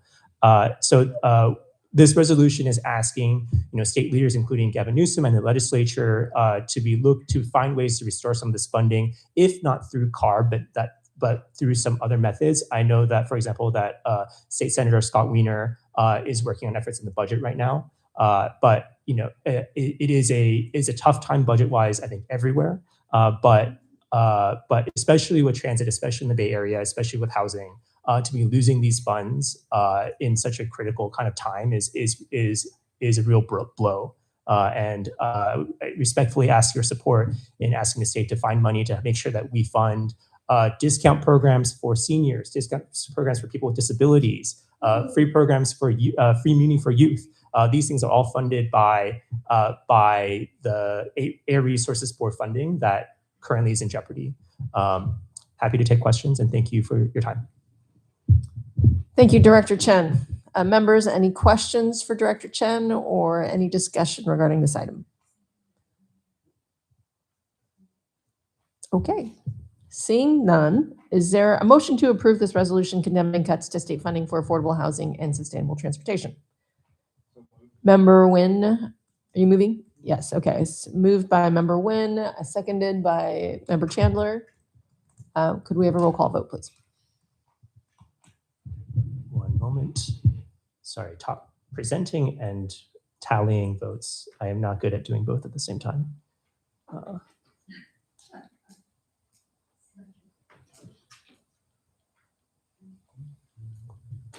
This is item number 10, resolution condemning cuts to state funding for affordable housing and sustainable transportation. The resolution is authored by Chen. The motion is by Nguyen to approve the resolution. Let's see, this requires a simple majority. Calling the roll starting from Mahmoud. Mahmoud, aye. Mar, aye. Nguyen, aye. Philhauer, Philhauer, aye. Sanjirardi, Sanjirardi, aye. Two, aye. Akbar, Akbar, aye. Alioto appears absent. Arce, Arce, aye. Kalamuchi, Kalamuchi, abstain. Chan is absent. Chandler, Chandler, aye. Chen, myself, is aye. Coles, Proxy Kingsbury, for Coles. Coles, abstain. Dorsey, Dorsey, aye. Galata, Galata, aye. Gupta, Gupta, aye. Hare, Hare, aye. Ho, Ho, aye. Kim is absent. Kingsbury, Kingsbury, aye. Lai, Lai, aye. Ex officios, Pelosi, Pelosi, aye. Mullen, Mullen, aye. Kounalakis, Kounalakis, abstain. Ma, aye. Cohen, Cohen abstain. Weiner. Weiner, aye. Haney. Haney, aye. Stephanie. Stephanie, aye. Chair Tung. Aye. Tung, aye. Have all those who wish to vote voted? Chair Tung, after 4 abstentions, there are 24 members present and voting. Of those 24 have cast their votes for aye. The motion is carried. Okay, congratulations, Director Chen. Moving on to item number 11, resolution urging action to protect Free City College. Member Galato, would you like to introduce your resolution?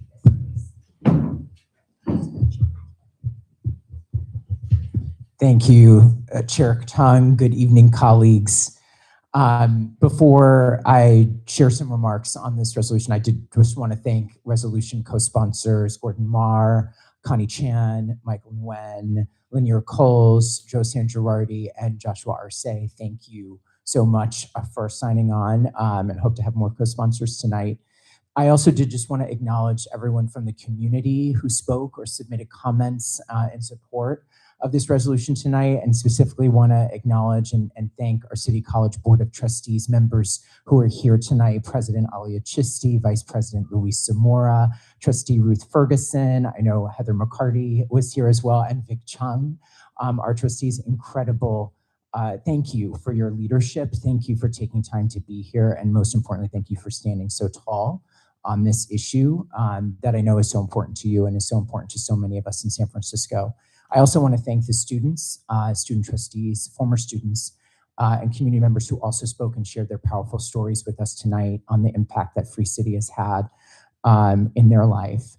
And I also want a special thank you and shout out to Alyssa Messer, a longtime friend and comrade from AFT 2121, for her steadfast advocacy and leadership on behalf of City College and its students, for your work in the classroom, but also all your work in the community, and for your incredible partnership on this resolution. So I just think after tonight's public comments, I think we were reminded of something important, which is that Free City is more than just a program. It's about people. It's about students working toward a degree. It's about workers learning new skills. It's about first-generation college students pursuing opportunities their parents and families never had. It's about immigrants, veterans, parents, lifelong learners, and San Franciscans who simply want a chance to build a better future.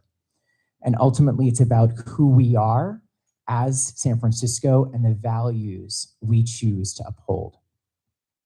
This resolution tonight is not asking us to chart a new course. It's asking us to reaffirm what Democrats in San Francisco have believed for generations: that public education is one of the most powerful tools we have to expand opportunity, strengthen communities, and sustain a healthy democracy.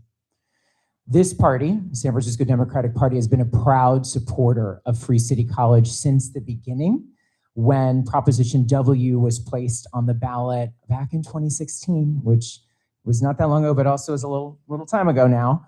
And it was endorsed by this body, and San Francisco voters went on to approve it with 64% of the vote, making a simple but profound statement that higher education should be accessible and affordable for every San Franciscan. And 10 years later, that vision has exceeded expectations, as we heard tonight. Free City has become one of the most successful educational equity and workforce development initiatives in San Francisco history. It has served more than 20,000 students, or residents rather, annually. More than 70% of City College credit students benefit from this program. Tens of thousands of San Franciscans have walked through the doors of City College because Free City made that opportunity possible. And the benefits extend far beyond the classroom.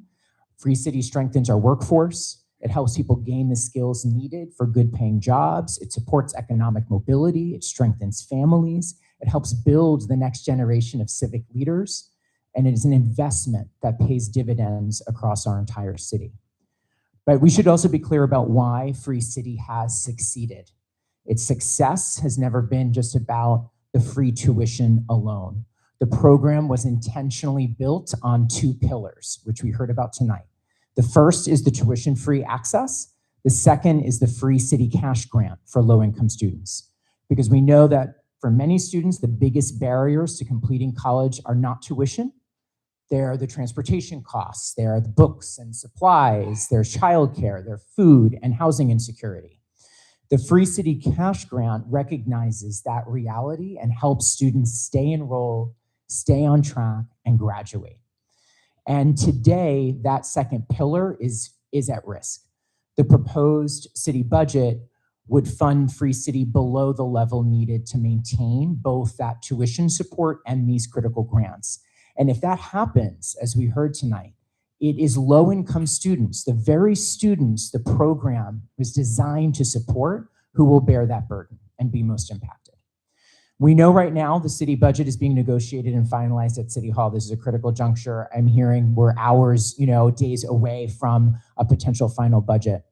So through this resolution, we are urging the mayor and the Board of Supervisors not to go backwards on one of San Francisco's greatest success stories.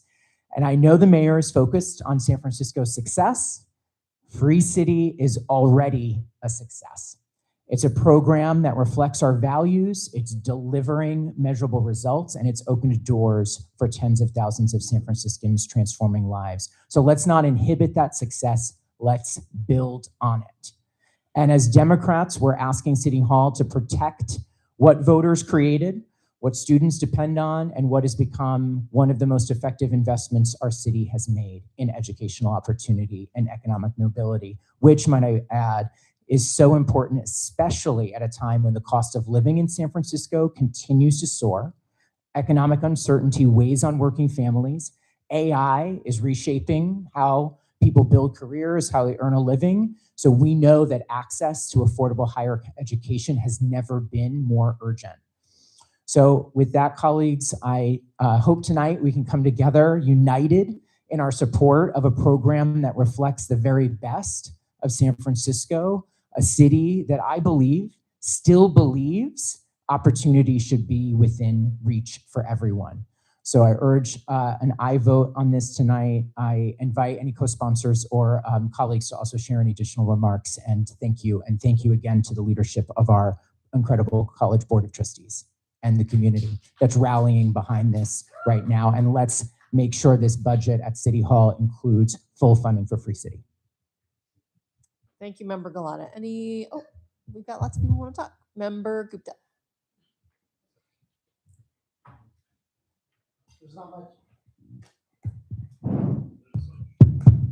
There's not much I can add to Member Galata's speech. Thank you, Member Galata, for bringing this forward. I would like to be added on as a co-sponsor. The only thing I would add, so first of all, I'd like to recognize my fellow educational leaders. Thank you for coming tonight. Thank you for all the work you do. It is tireless. I appreciate you, and you are the continuation of all the great work that SFUSD seeks to do. So I really, really appreciate that. And you do so much more for our students that are continuing their education, for adults that are continuing their education. The only thing I would add is I sincerely hope the city can find the funding for this, given that during this time, especially when our federal administration is attacking our students, is attacking our cities that are trying to provide an education.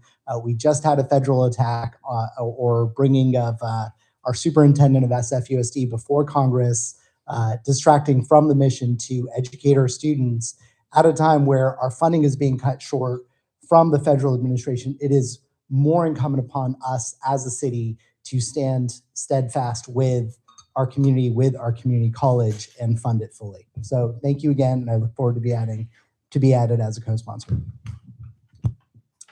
Member Cohen.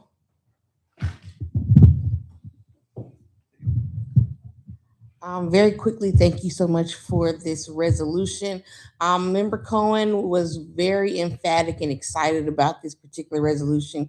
She says that she did support Free City when she was on Board of Supervisors, and she will continue to support it, and she would like to be added on as a co-sponsor. Member Pelosi.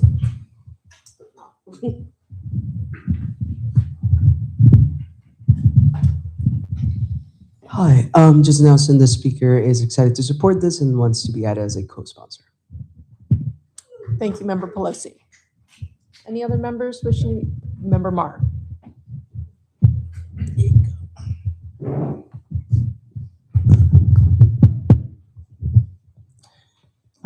Yeah, thank you so much, Chair Tung and Member Galata, especially for bringing this important resolution forward. I think, again, yeah, Member Galata, you've really said everything that we need to say about this, and as well as during public comment, all the City College students, faculty, and the leadership from the Board of Trustees. I just wanted to add a few points of my own, just my personal connection to this issue, and also a little bit of sort of my broader political thinking about these issues right now, and looking at how other people in other areas are addressing serious budget deficits, through an abundance mentality versus austerity mentality.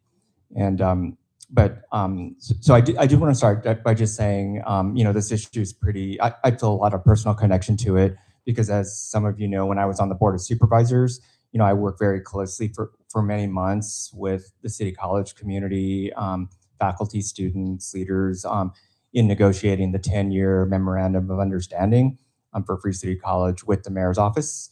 And, I think at that time, and I sponsored the legislation that sort of, that created that at the Board of Supervisors. And we really did that because we recognize that long-term fiscal stability is what really allows community institutions and critical programs like Free City College to plan, evaluate, and improve their impact over time.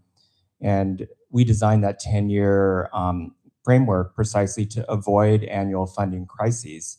Our goal was to create reliable baseline funding for Free City College, ensuring that higher education remains a dependable pillar of our local economy, and rather than a variable line item subject to year-to-year budgetary debates and fights.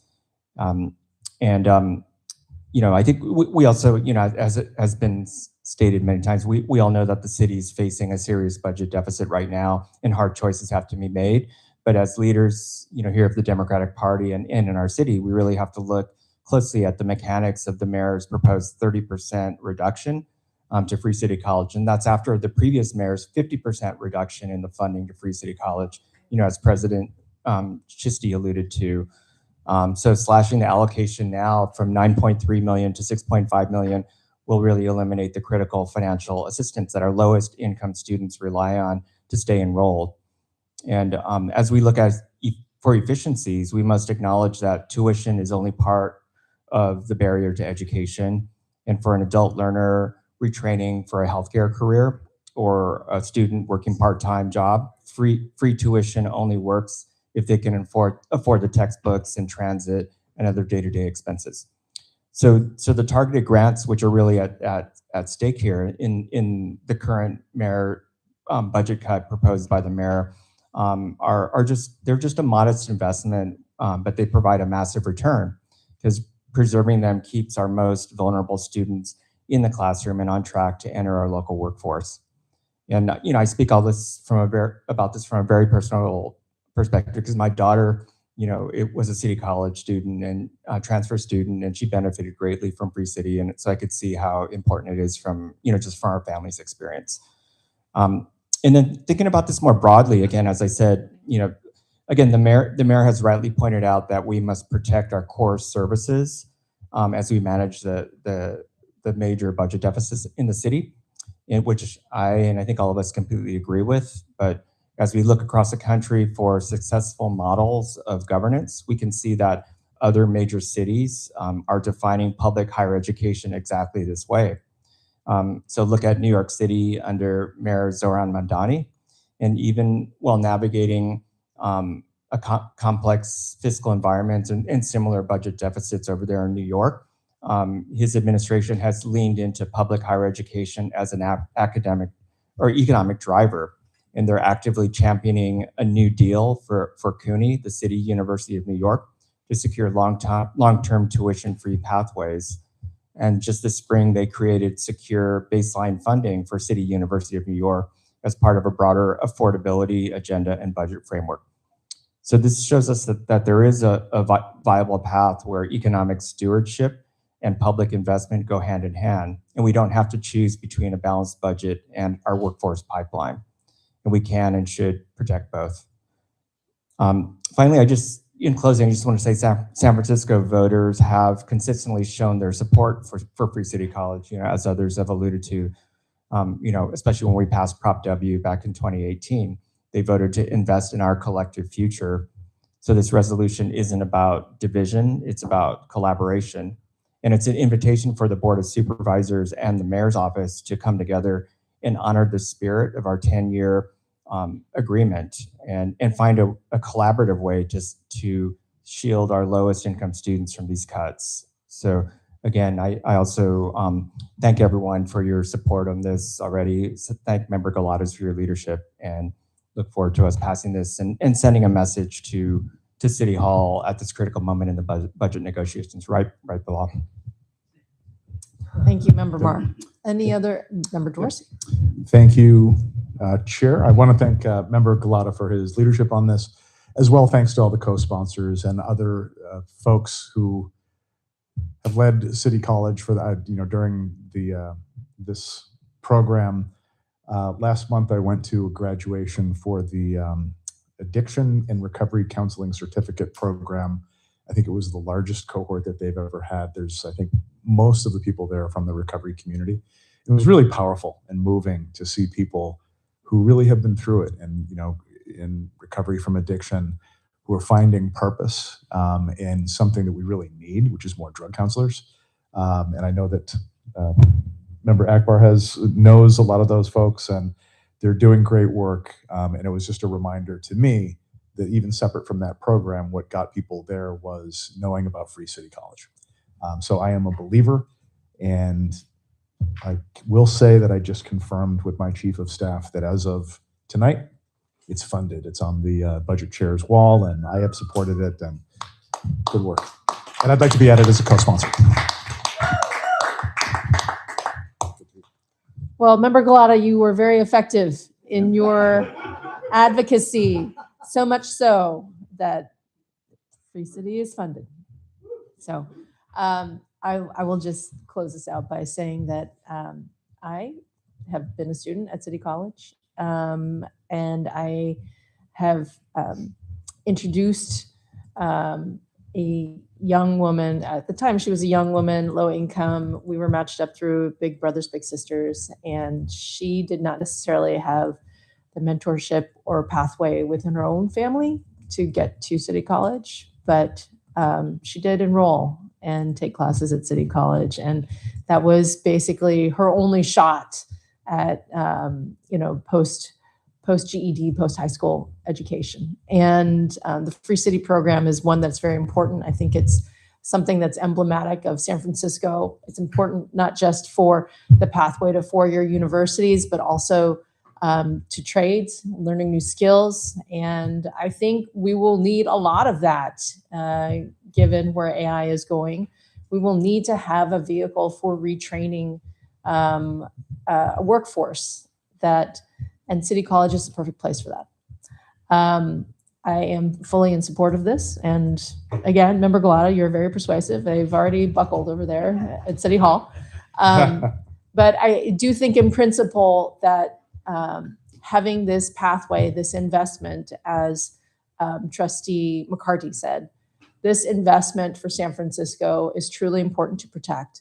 And so I'm happy to support this resolution anyway. So, Director Chen, would you call the roll? I'm sorry, we haven't even gotten through all that stuff. Do we have a motion to pass this, to support this resolution? So moved. So moved by Member Arce. Is there a second? Second by, somebody said it over here. Member Gupta. Director Chen, would you call the roll? Thank you, Chair Tung. Where's my tab? Let's see. This is item 11, resolution urging action to protect Free City College. The resolution is authored by Galata. The motion is by Arce to approve the resolution. This is a roll call vote, starting from Marr. Mar, I. Win. Win, I. Philhauer. Philhauer, I. San Girardi. San Girardi, I. 2. 2, I. Akbar. Akbar, I. Elliot appears absent. Arce. Arce, I. Calamucci. Yes. Calamucci, I. Chan is absent. Chandler. Chandler, I. Chen is I. Coles. Coles, I. Dorsey. Dorsey, I. Galata. Galata, I. Gupta. Gupta, I. Hare. Hare, I. Ho. Ho, I. Kim is absent. Kingsbury. Kingsbury, I. Lai. Lai, I. Mahmood. Mahmood, I. Ex officios, Pelosi. Pelosi, I. Mullen. Mullen, I. Kounalakis. Kounalakis, pass. Ma. Ma, I. Cohen. Cohen, I. Wiener. Wiener, I. Haney. Haney, I. Stephanie. Stephanie, I. Going back, Kounalakis. Kounalakis, I. Chair Tong. Aye. Tong, I. Have all those who wish to vote voted? Chair Tung, there are 28 present and voting, and there are 28 ayes. The motion is carried. Thank you. Thank you. Okay, moving on to our last resolution of the night. This is item number 12, a resolution in support of LGBTQ plus pride and the community's use of a rainbow as a representative symbol. This is by Member San Girardi and myself. Would you like to kick us off, Member San Girardi, or Director San Girardi? Thank you, Chair Tong. And thank you all for dealing with me one more time this evening on my high horse. And thank you, Chair Tong, for your partnership in this resolution. I really appreciate it. I grew up in a baseball household, and it wasn't just like T-ball and fast pitch and middle school ball and high school. My dad grew up in Brooklyn playing baseball and made his way to Oklahoma, where after he graduated, he became a public school teacher. And at the age of 22, became a high school baseball coach. And I'm proud to say that today, at age 70, 48 years later, he is still a baseball coach. And just to brag a little, in 2006, he was actually inducted into the Oklahoma Baseball Coaches Hall of Fame. We are a baseball family through and through. And the Giants are my adopted MLB team by far. I do love the Giants. And my dad taught me a game that teaches focus, discipline, planning, the value of practice, and above all, teammanship. And I think we all know it's not just about the players and the teams as we think about them, but it is also about their families and the people that they surround themselves with and the people who show up for them and show up for them in the way that we hope that our families would show up for us. In the way that my parents and my father has shown up for me in my own journey in coming out, and what we've experienced as a family as a result of that. And we want, and oftentimes we think of the team showing up for us as them winning, but I know that our support when it comes to sports and these sort of teams is not conditional on them winning. We show up even when they lose. And winning isn't the only way for them to show up for us. Sometimes they have themed nights to let us know they love us back, whether for qualities that we were born with or contributions we make to society that the Giants appreciate. And that includes things like Filipino Heritage Night, Irish Heritage Night, Firefighter Appreciation Night, Jewish Heritage Night, Black Heritage Night, Autism Acceptance Night, Law Enforcement Appreciation Night, Faith Day. Yes, a themed day specifically appreciating communities of faith. And a very special night I proudly took my parents to last July when they visited, Italian Heritage Night. I still have my Italian-themed Giants cooking apron hanging in my kitchen. And no doubt it was my Italian heritage that in this room last year during public comment bestowed upon me the nickname of Meatball San Girardi. And this team, even in 1994, had a themed night, until there was a cure in response to the AIDS epidemic. That's who this team was, and I still believe that that's who this team is. But I want to be clear about my feelings. I am not just disappointed or ashamed. I am a bit embarrassed I'm embarrassed for the team for a lack of leadership. And I'm embarrassed for the thorough misunderstanding some of the players have of the impact of their actions and what these nights represent. And I'm also a little scared and maybe more a little pissed off that maybe they weren't confused about the meaning of one of the verses that they did write on their hats. The one in Genesis where they are trying to reclaim the meaning of the rainbow. The story where God saw a world full of wickedness and chose to drown nearly all of humanity. And then, after killing everyone, said, except for Noah's family, said, here's a rainbow as a promise to never kill again. Or kill everyone again. Rainbows have been used throughout humanity for thousands of years for all sorts of things, not just the LGBTQ community, but we know on Pride Night, the rainbow is specifically in that context for the LGBT community, for us, and that's who the rainbow is meant to represent. And that's when this verse was written on a ball cap, not on Faith Day, but on Pride Night. And that begets the question, what are their feelings about that? And are we the wickedness that forced God's hand into drowning nearly the whole world? What were they trying to communicate? Certainly we don't know based off of Buster Posey's press conference. Well, I have bad news for them because I feel like I have to say this. We're here, we're queer, and it's Pride Month. But back to the high horse, much like I preach that we should love one another unconditionally, and much like I believe in each of our capacity for redemption, and much like I'm always convinced that I can win anybody over, I believe and hope that the players will see the light. I believe in their capacity to grow and to love their fans back, whomever they are. After all, we are on the same team. And that's why when my parents, Pete and Nancy, come to visit and stay with me and my husband in 2 weeks, I look forward to taking them to the first game of the Giants and the Blue Jays.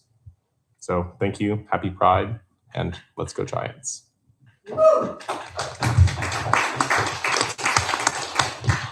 Chair Tongue.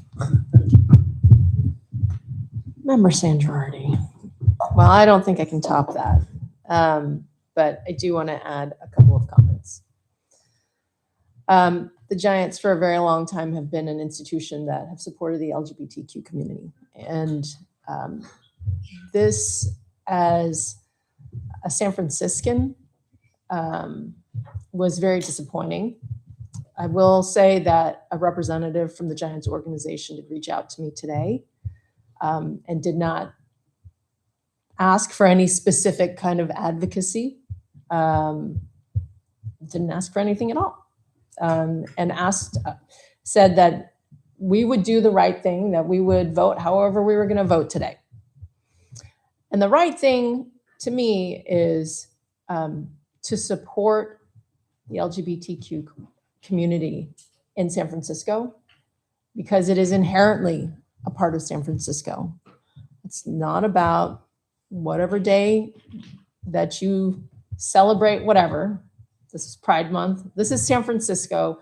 This has always been a beacon of hope, of safety, a place that people came when they couldn't be anywhere else, when their families rejected them, when their communities rejected them. San Francisco welcomed people with open arms.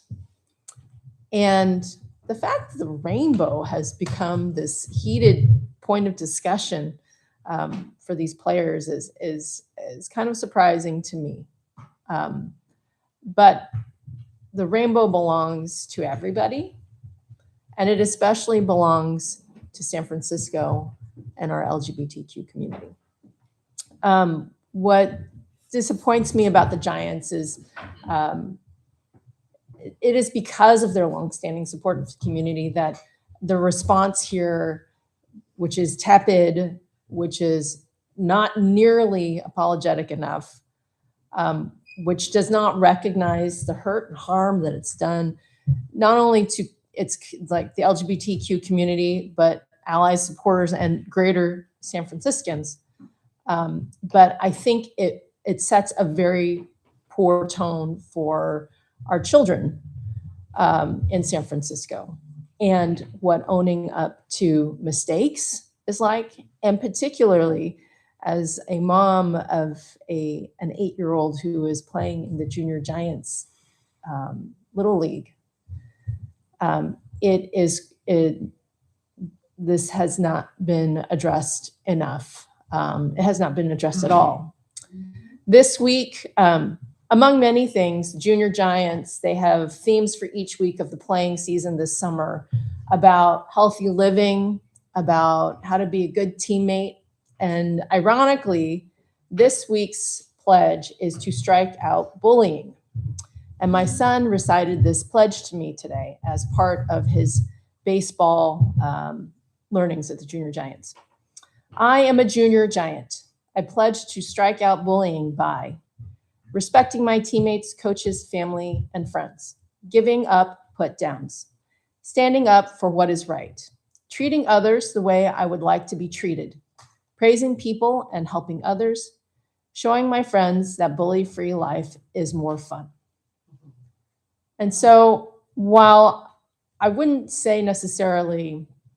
describe the actions during Pride Night at the Giants as direct bullying, I would suggest that it was not welcoming.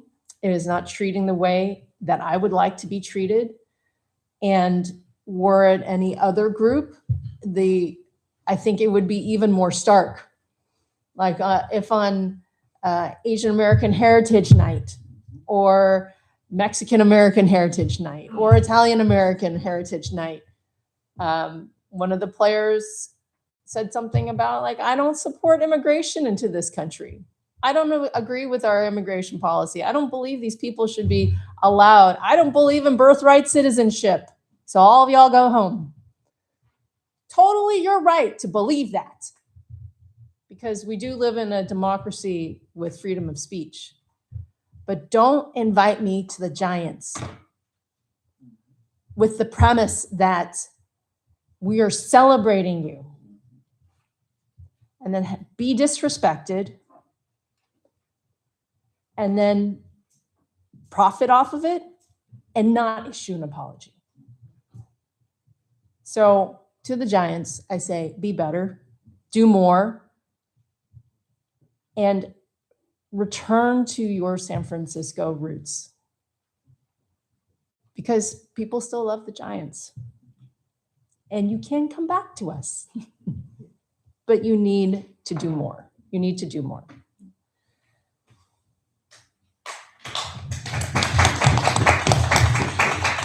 Member Chandler. I just wanted to hit on one point that hasn't been as discussed, and which made me particularly angry watching Buster Posey today.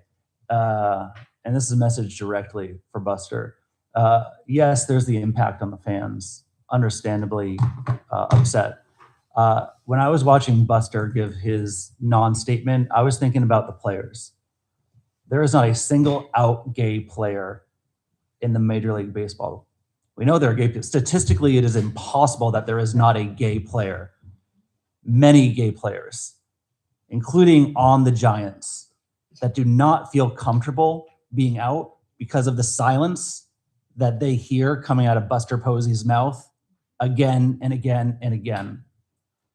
And it's the silence that we heard from Buster Posey in the non-statements that he gave that allows that culture to continue.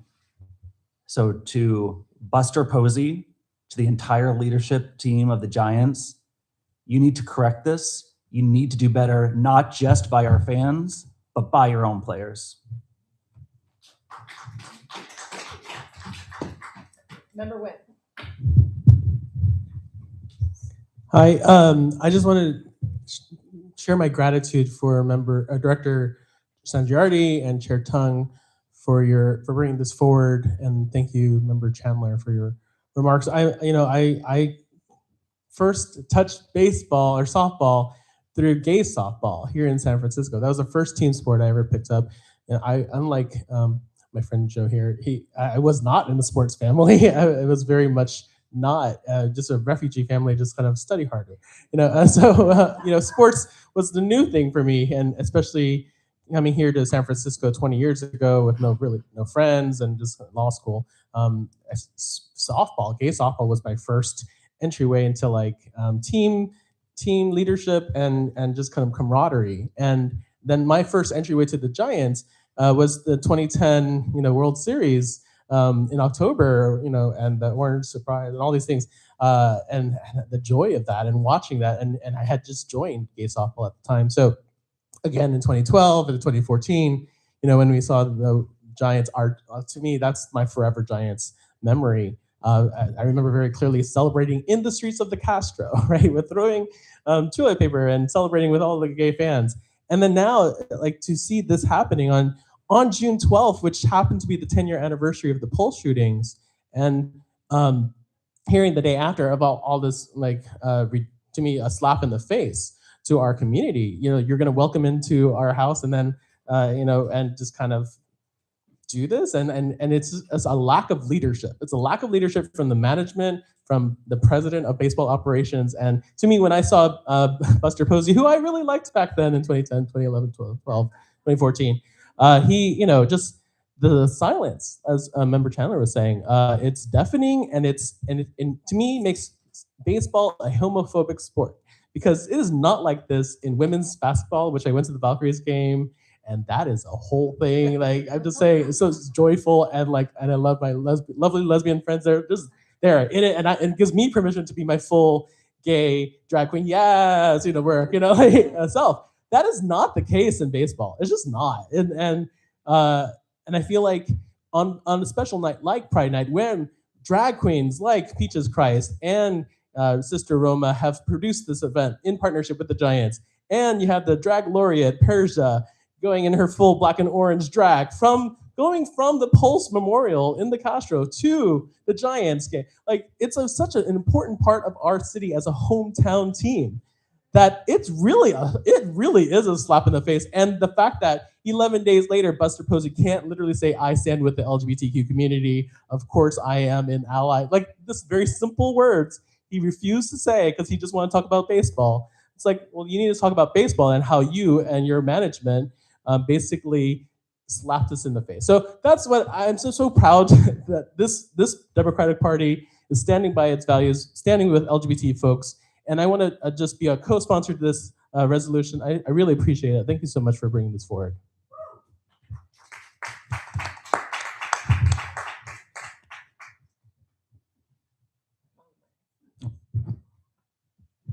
Thank you, Member Nguyen. Anyone else like to be recognized? Oh, yes, and Member San Gerardi needs to offer some amendments. All right, some technical things, Director Chen. 3 things. One on I just exited the document. On line 1 in the 3rd whereas clause, it needs to be updated from the 19th to the 12th. On the 3rd line of the 3rd whereas clause, it needs to be updated from 3 to 4. And then on the 4th line of the 3rd whereas clause, it needs to be updated after writing. You should insert versus like.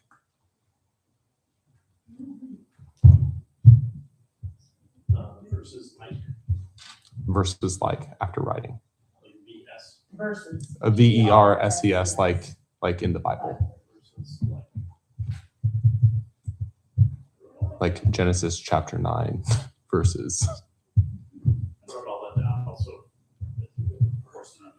Yes.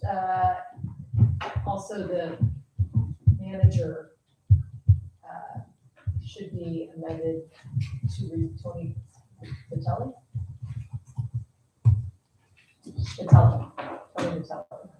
In the resolve clause. In the further details, the resolution be sent to. Correct. So, it's replace Chuck Feeney with Tony Vitelli.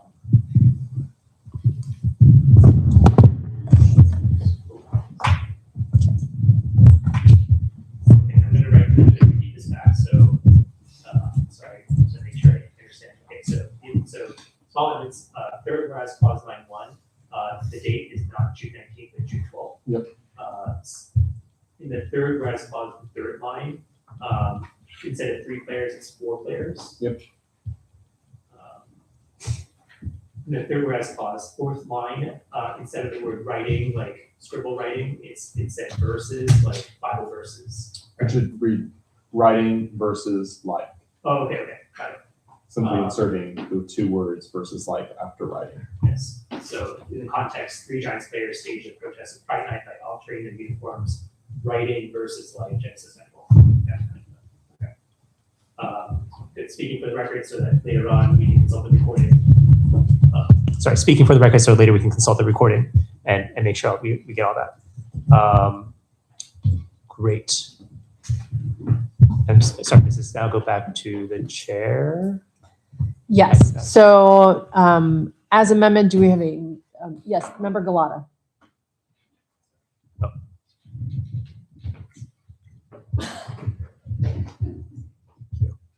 I just wanted to just echo everything that folks have said, and I just wanted to also underscore that I think, one, it's an embarrassment what the Giants are doing and their response to this, and I think they thought this was just going to go away.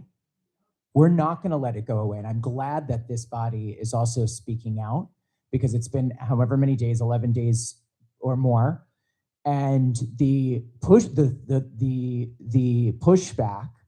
and the voices of not only queer LGBT fans, but our allies that have been speaking out is so important for everything we talked about in terms of the massive homophobia, hypermasculinity, heteronormativity that dominates sports, but especially male sports and baseball. We need our allies speaking out and standing with us right now, because that sends even more of a powerful message. And we've always needed our allies in the LGBT community. And we need you now. And I think we need to keep the pressure on. The Giants organization should be issuing an apology. They should be taking the money that our community has given as their season ticket holders. There's those of us who were there, some of folks were there on Pride Night, and make a donation to LGBT organizations right now in this month. We're not going to let this go. And so I just think we need to keep the pressure on and make it very clear. I won't be going to Oracle Park or to a Giants game anytime soon. I'm honest about that. I was thinking about going, plus they're playing really lousy. But, so. It's a great sacrifice of yours, Peter. But I was at the stadium last year for Pride Day. And it meant something.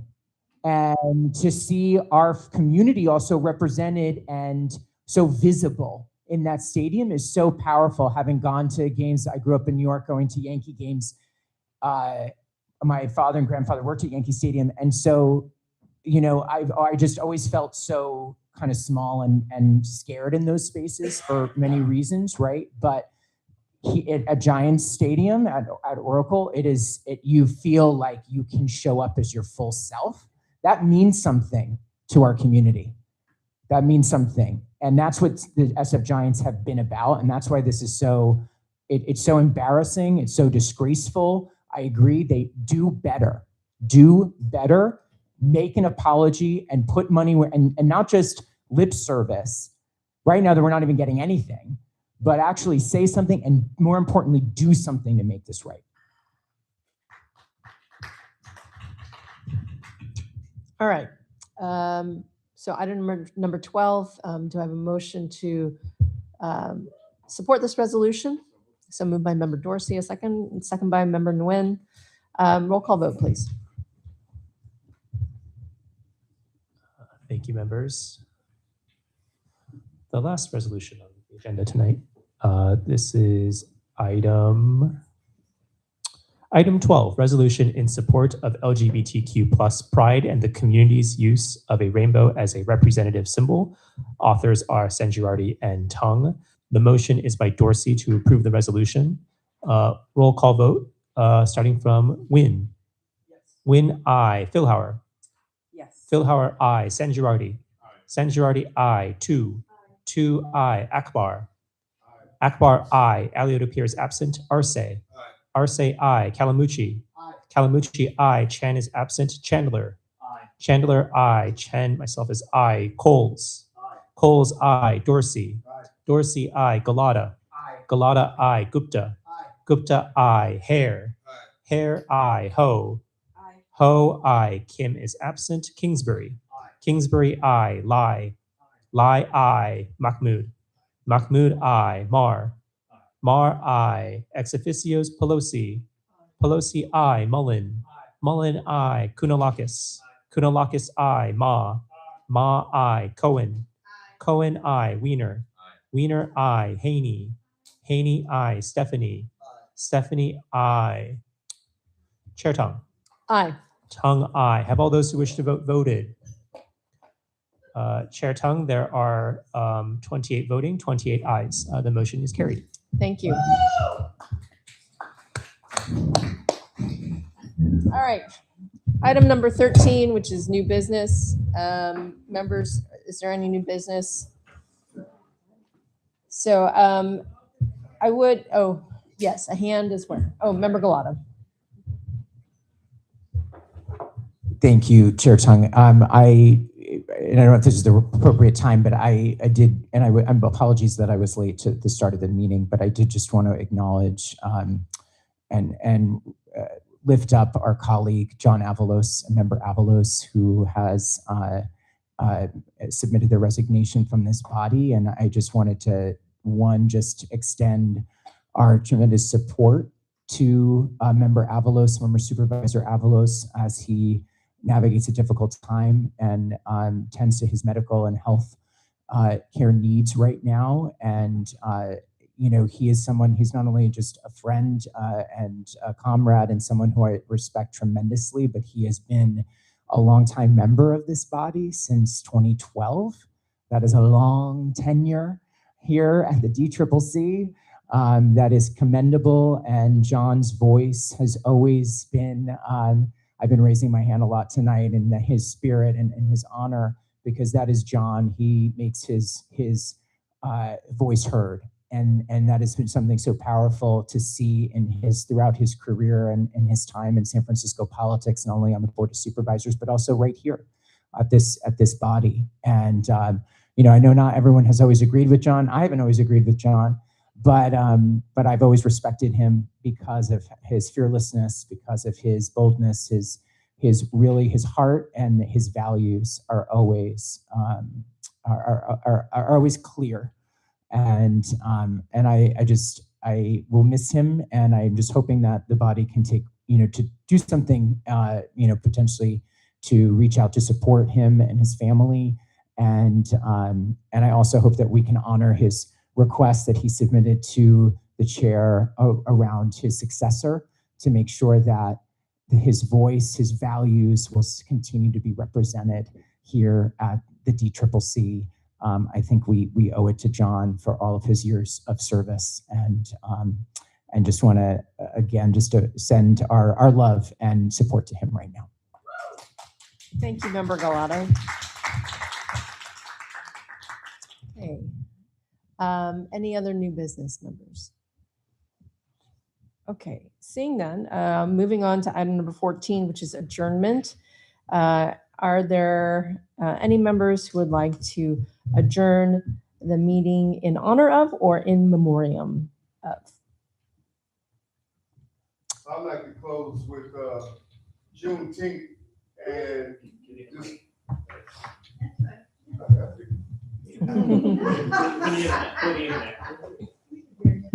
in honor of Juneteenth, and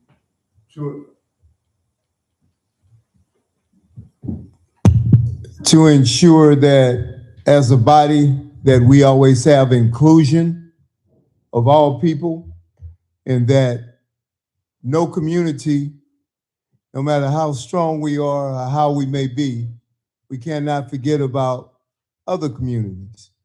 And when we do that, we have to be inclusive of those other communities.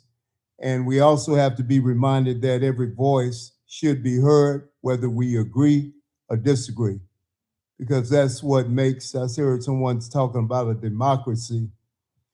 That's what makes us have a democracy, when we can hear people that we may disagree with also. But I just wanted to keep a reminder that we stay inclusive of all communities and that no community is stronger than another. Be reminded on this day. Thank you, Vice Chair Akbar. Any other members? So I have a personal in memoriam that I'd like to make. We had a death in the leadership at San Francisco International Airport this week. Jeff Littlefield, who was the chief operating officer of the airport, passed away suddenly.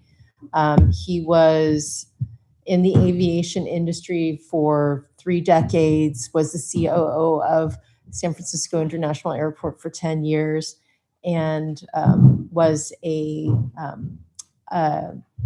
giant man with the bigger smile, who has been a real leader at one of the premier airports in the country, and has been a member of the city family for those years as well. And the airport will miss him very much so. So I'd offer that as an in memoriam. Anyone else? All right. In that case, we are adjourned. Thank you, members.